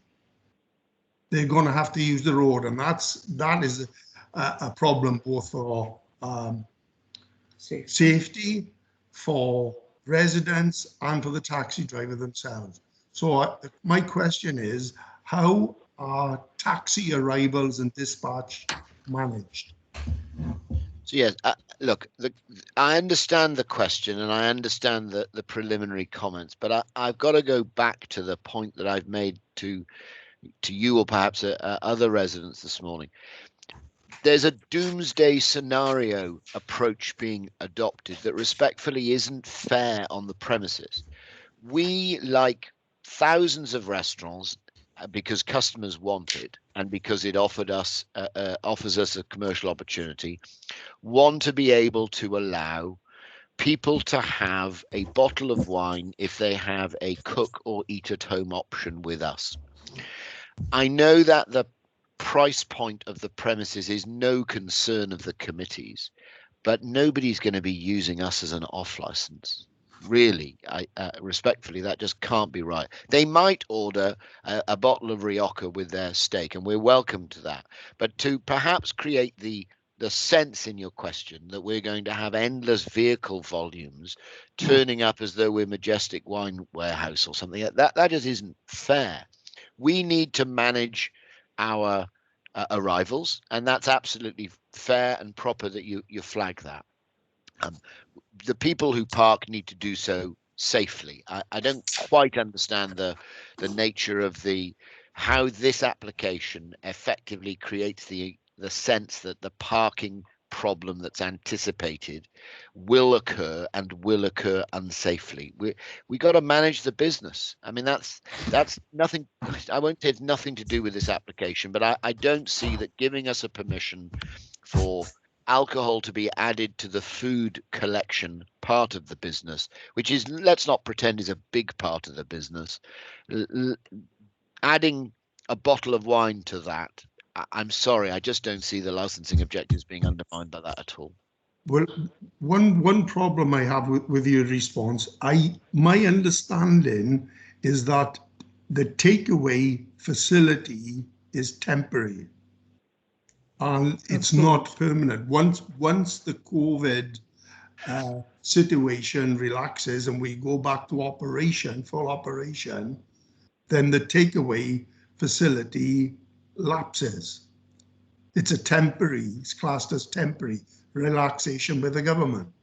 What I am considering in my question is that this is a permanent facility.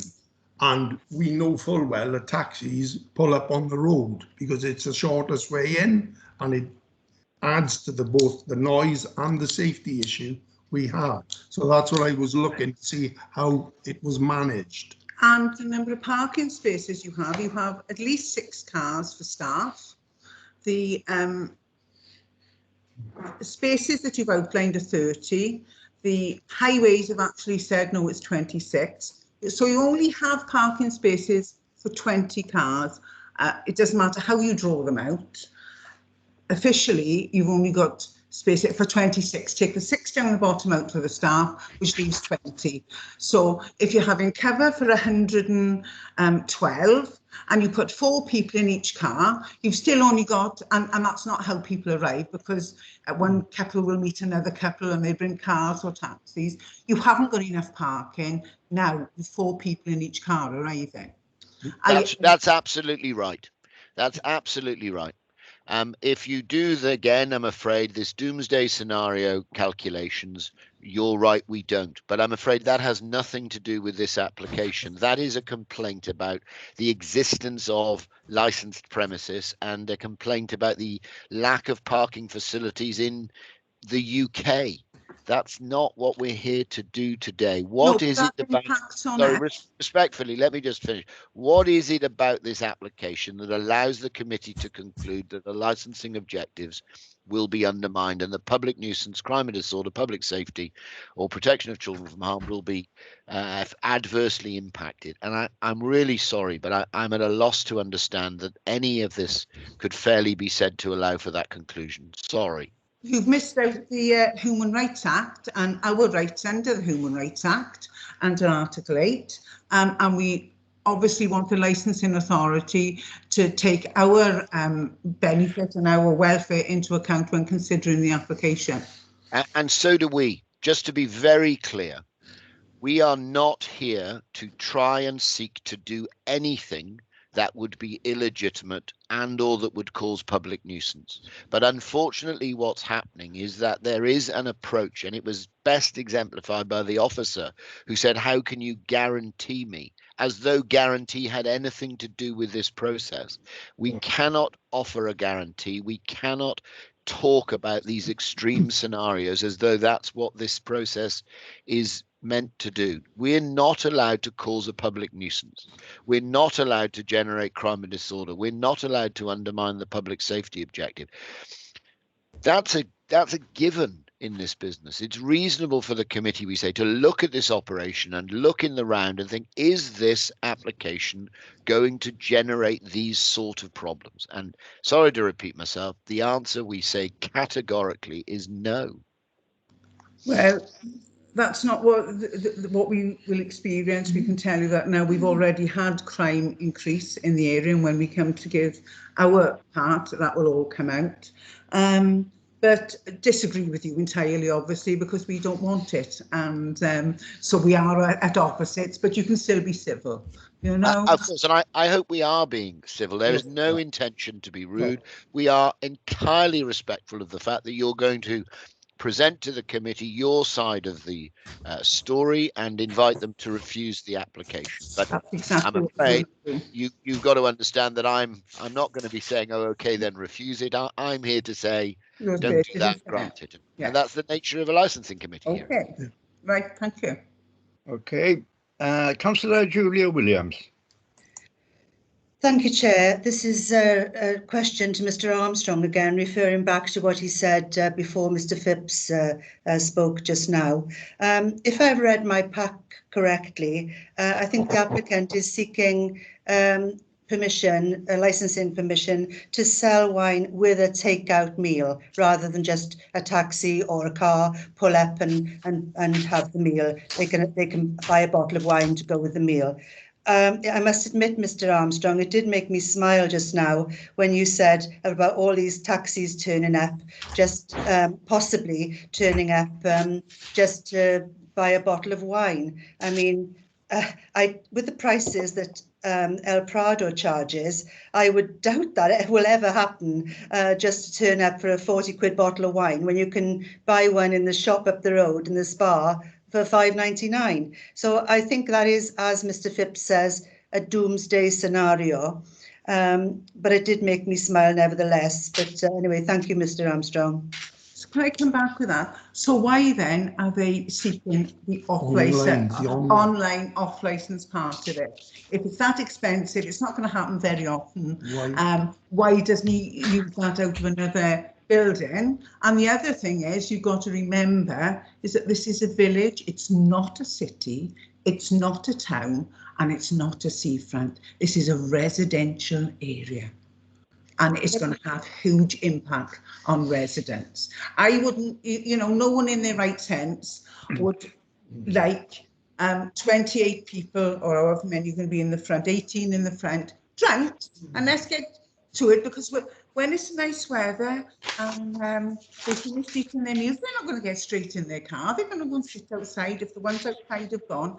When you've got drunks, they become very loud, very vocal, and it's going to be unbearable. I would say the noise that's going to come from there is going to be life-changing.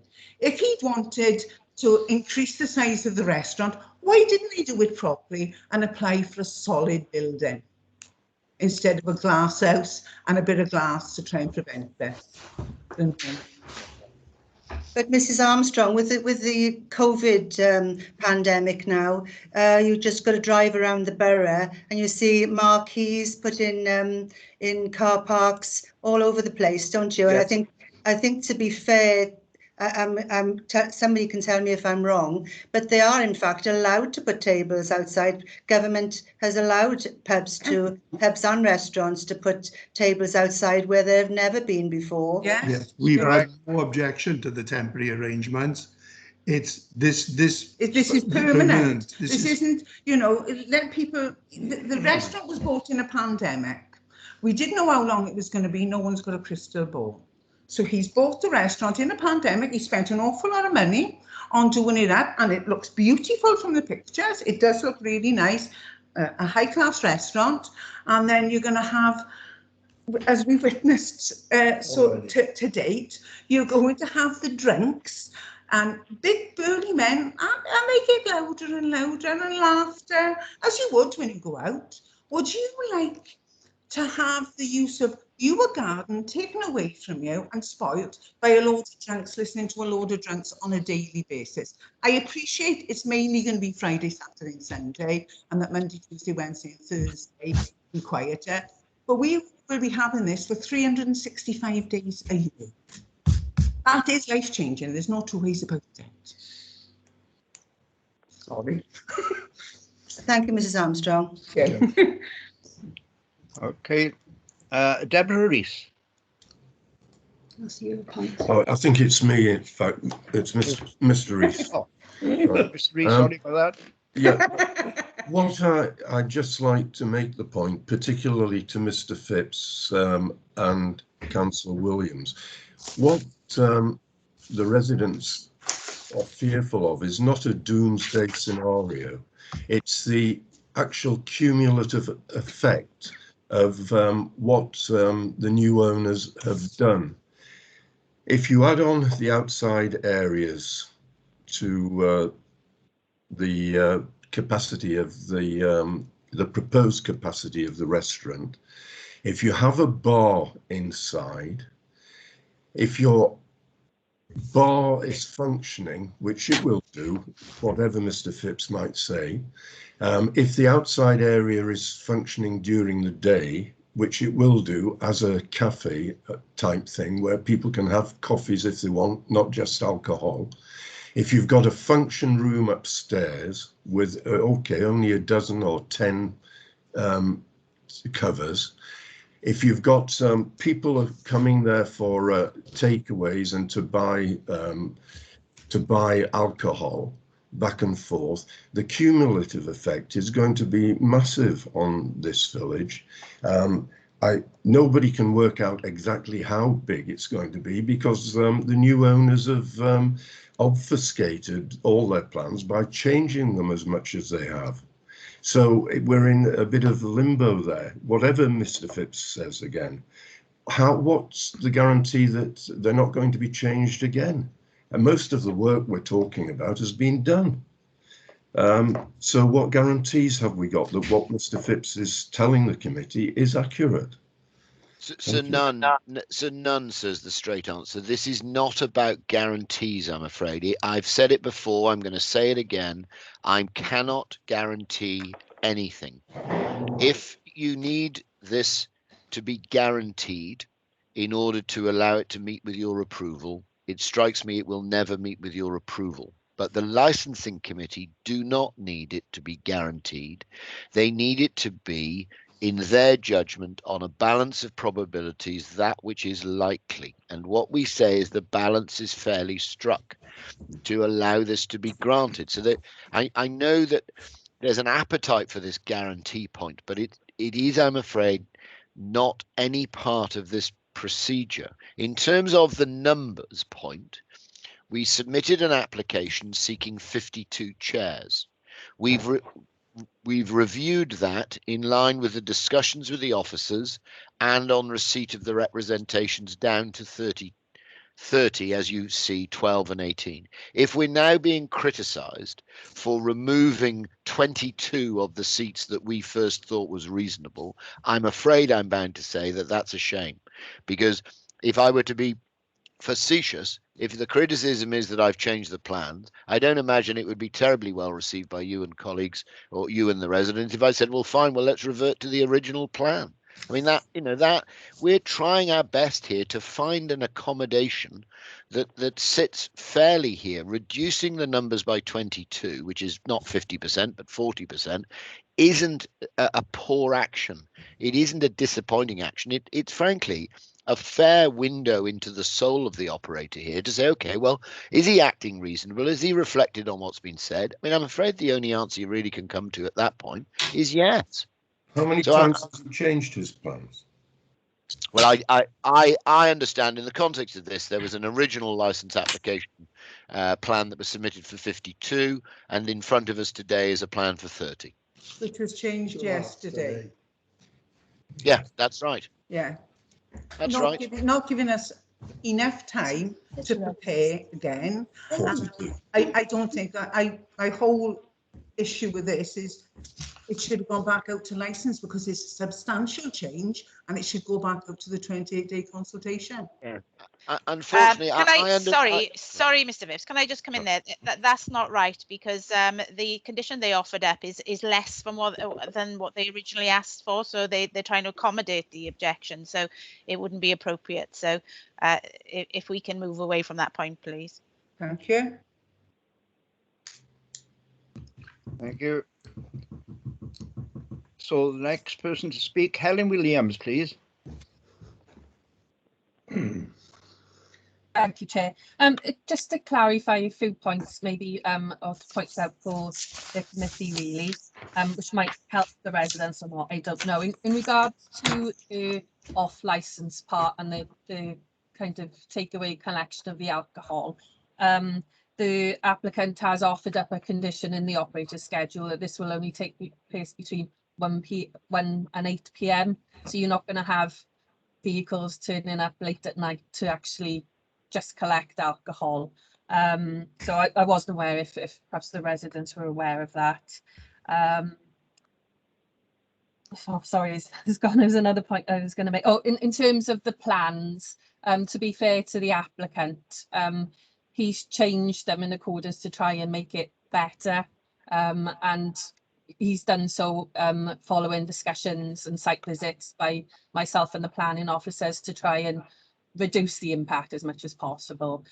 So he hasn't kind of gone worse with the plans. Anything he's done is to the betterment of them. So I just wanted to point that out, just to be fair, really. Helen, could I ask you, what do you feel the maximum number of seats outside would be? That's a difficult one, because in terms of noise levels, for every reduction, so for example, if there was 18 people there outside, if there was a reduction to 9 people, the noise would reduce by 3 decibels. So for a reduction, you need a substantial amount. But that's not to say that 9 people wouldn't create a nuisance if they were loud enough, you know. Obviously, I'll come to my representations sort of, you know, in a bit when I discuss sort of both the Percola side of it and sort of my concerns regarding the external seating part. But, you know, I'm not in a position to say 2 would be fine, 5 would be fine, 10 would be fine.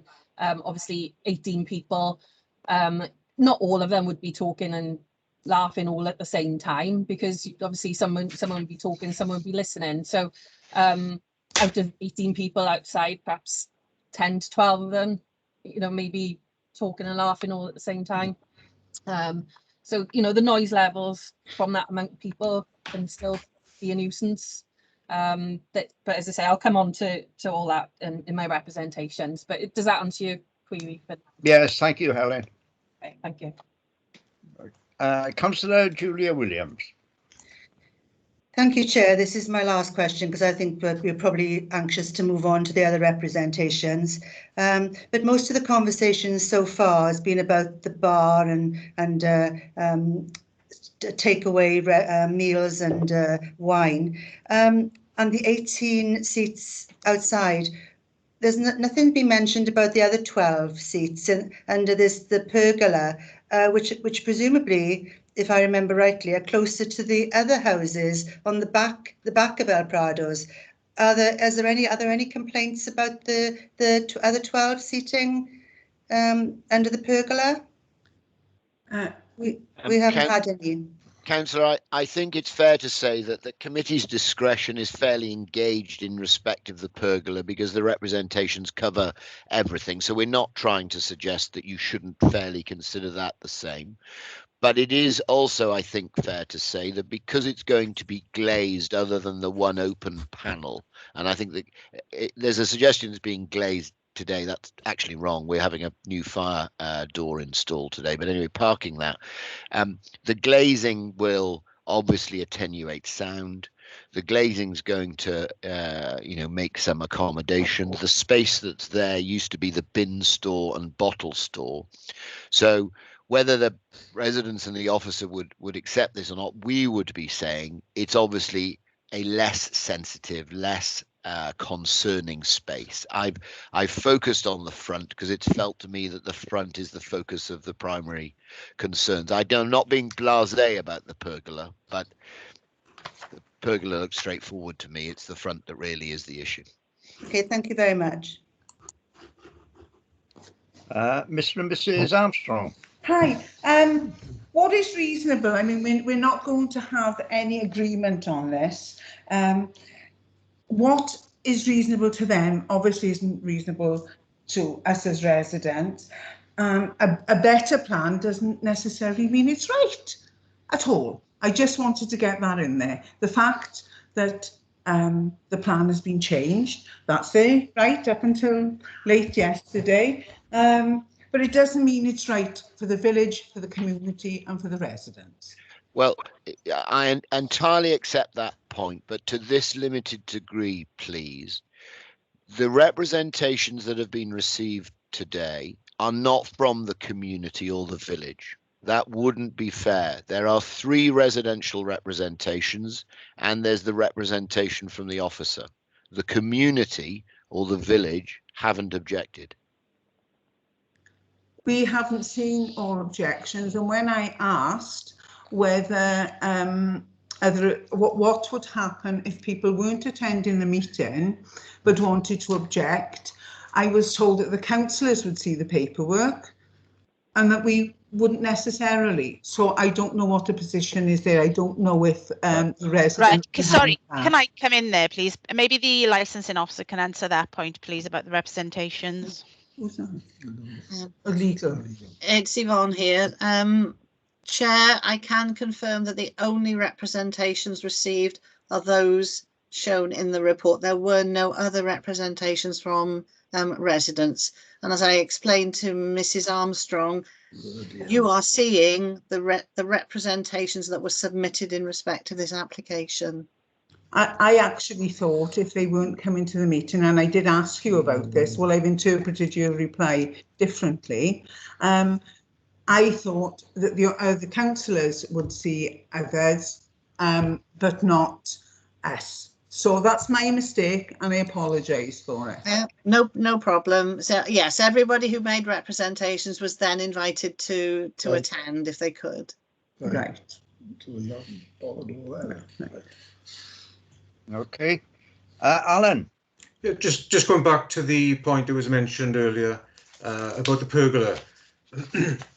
And whilst it's being, we've been told it's going to be glazed to a very high standard, it was also stated from the outset this was going to be with a retractable roof. Can the gentleman confirm whether that is actually going to be the case? Because what's the point in having soundproofing in the building if you're going to have a retractable roof and the noise that's coming from that building will affect the houses nearby?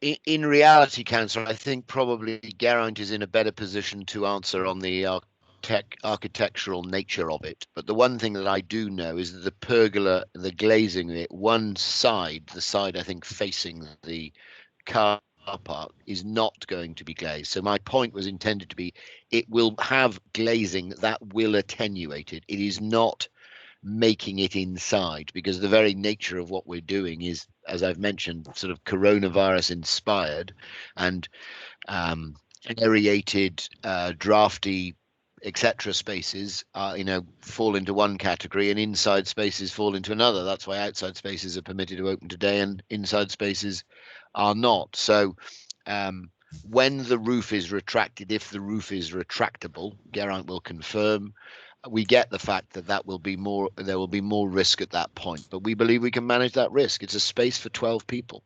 Sorry, Geraint, is that a fair answer, Geraint? Correct me if I got that wrong. Thank you, Matthew, and through you, Chair. No, the roof is not retractable. There's been a misunderstanding of what that is. The roof isn't retractable. What the roof has are louvers that shut entirely flat horizontally when in their closed position, and they can be battery operated through a very silent system to be angled at a 45-degree angle to allow some ventilation in through the roof space. That the angle event of those louvers is away from the properties to the rear, i.e. towards the building restaurant itself, not the other way. So don't think of it as an open, entirely open space above. It is always will be enclosed. It will just have a louvered, ventilated system of air circulation, basically. Thank you. Can I ask a question? So why can't we just have good air conditioning in the building rather than you having an open vented system to prevent noise escaping? It's not just heat, it's and air, good air conditioning, and I don't know what they're called, what they use in dentists now, extract things out. It isn't an air conditioner, it's a purifier of some sort. Why can't you have that and have a solid roof if it was granted? Well, I'm afraid the way in which the building is going to be constructed and managed is only a matter for the owners of the business. What is a fair matter of discussion today is whether the proposal will make and generate a public nuisance. How we ensure that public nuisance is not generated, sorry, that's for us. That's not for anybody else. We're not here to take instruction on the design and architecture of the building at the risk of being rude. So you've heard Geraint's answer. We believe the system that we have in place is a legitimate one that will protect public nuisance. I'm afraid that's as far as this part of the conversation can go. Okay, that's fine. Okay, I've got no other hands up, so does anybody wish to speak at all? No, just very quickly for Mr. Phipps. Can you just clarify for me at the moment, stop tap is 12 o'clock. There is no drinking up time before that. It's just that I could go up to the bar at 5 to 12 and buy 2 pints and drink them rather quickly. You do well to get them both down in 5 minutes, sir. But yes, But you're technically allowed to do that. You could buy those 2 pints and you could take 35 minutes to drink them. Yes, that's exactly right. Just to say, I get the point about the pints, and I know that we need to consider the sort of, what might happen and so forth. But what the half an hour effectively does, we say in promotion of the objectives, is if we've got people in the premises in, 11:45, let's say, they're all leaving at the same time now. If in fact you're slightly further down your pint than I am down my pint, then you might leave 5 minutes before me, and we say it makes for an easier, more sensible departure. We say it's a promotion of the licensing objectives, but it's a matter for you. Okay, right, thank you. Chair, can I just come in there now?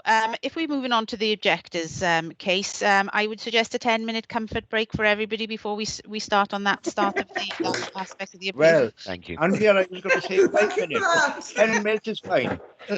Yes, we'll do that, and then we'll come back and hear the representations from the objectors. Chair, should we say 12:15 then back? Okay, that's fine. Okay. Can I ask, do we log out or we just leave it on? Oh, sorry. You can leave it on, but switch your camera and microphone off, obviously, and you can stay in the meeting and do it that way if that's what you want to do. Yeah.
So Brian's going to do a lunch.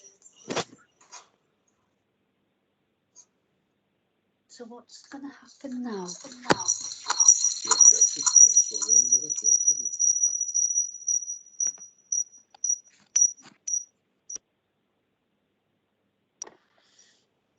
I've come off.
How are you, Andrea?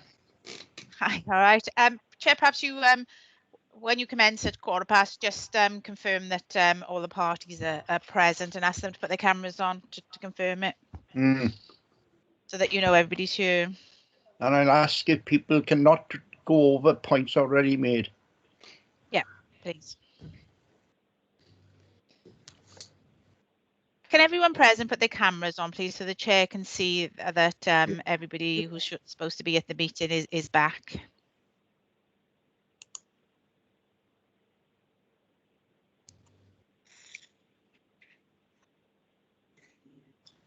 Someone's having a dinner.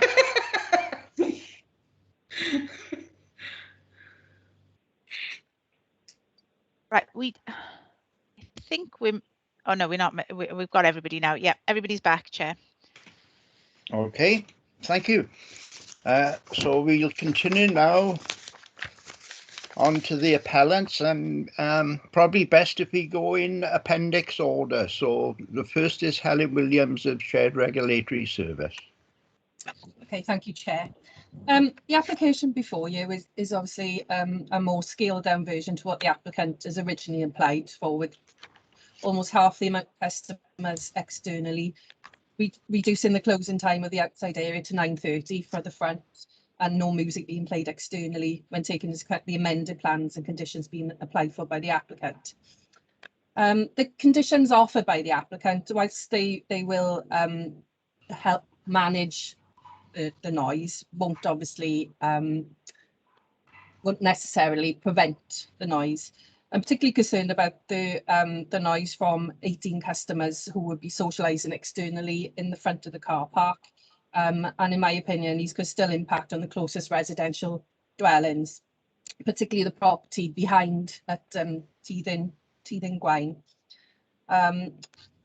Whilst the staff can ask customers who are being rowdy to modify their behaviour, they will be unable to prevent the general noise from customers talking and laughing with raised voices. And, you know, there will be passing traffic, so people will raise their voices to be heard over each other. And when everyone is drinking, inevitably voices rise, you know, because they will be trying to talk over each other, which is just, excuse me, human nature. With regards to the background levels that was mentioned by the planning agent, no noise surveys have been done, either by the applicant or the Welsh Government. The soundscape plan published by the Welsh Government was based on traffic flow data, and then the noise levels were modelled, and that was based on kind of a 16-hour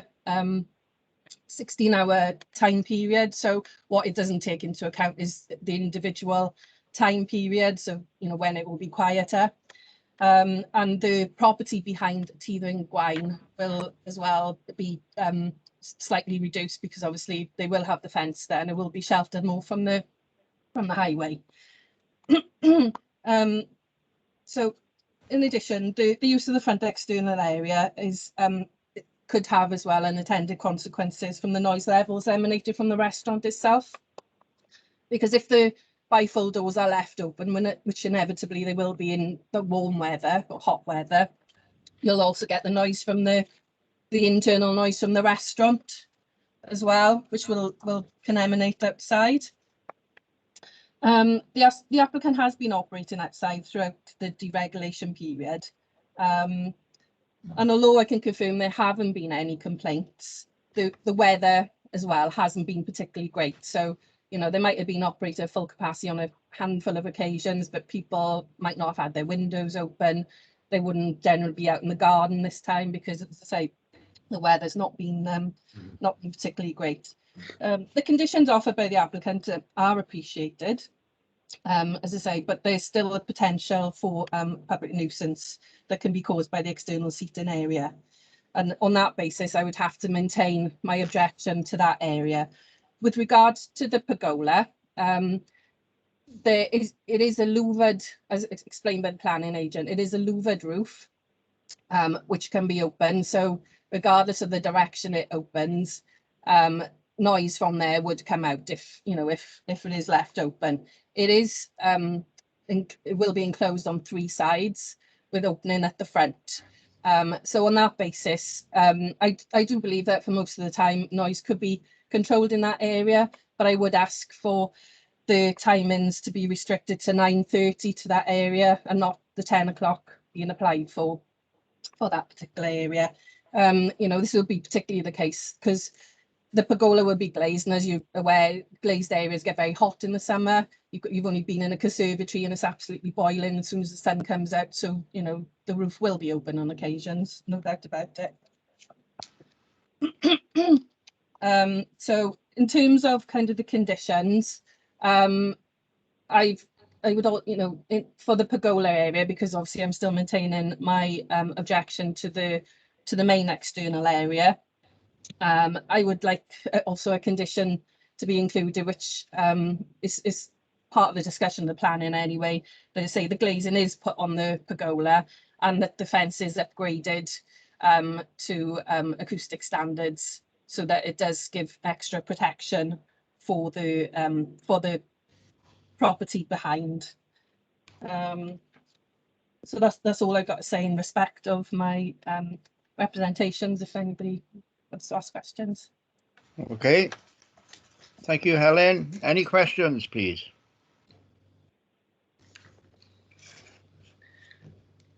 Yeah, yes. Hi. Helen has just said about the pagoda, or whatever it's called, and that if they put things in place, the second they open the roof, the noise is still going to come out. So we are still going to be affected. And what happens if the front part, we'll say the car park, because that's the easiest way to describe it, if the car park isn't granted and the side one is, what's going to happen to those doors? Are those doors going to be left open at any point?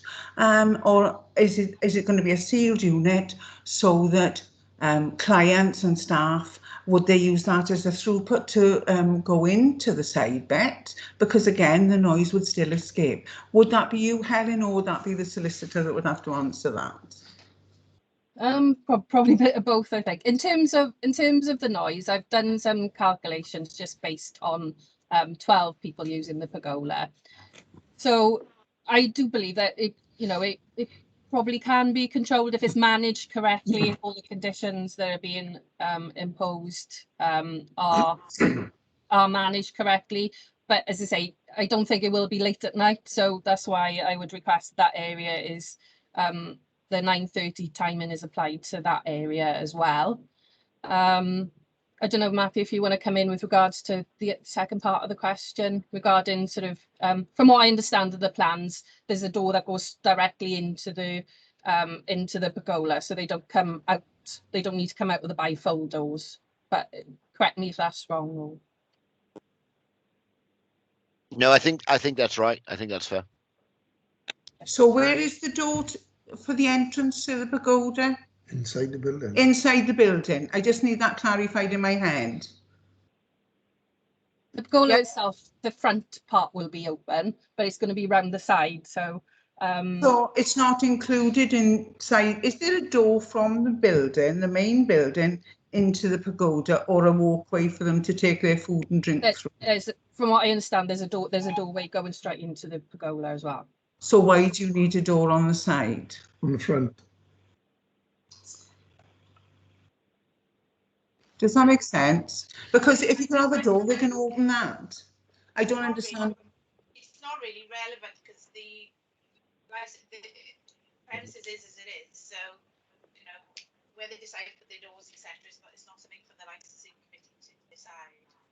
Right, okay. Right. Is it for COVID reasons that the front is opened? Yes. And for and ventilation purposes Right. as well. Well, once COVID restrictions are removed, does that mean then that they would be able to seal up the front altogether and just have access to the internal door? You would still need ventilation in that premises. You can't. It wouldn't be able to be a sealed box. So the applicant has said that during discussions that if a door needs to go on there at some point later in the future, then it's capable of having that. They don't need to open the door, the bifold doors though, because they've just had all new windows put in, which they could use to ventilate rather than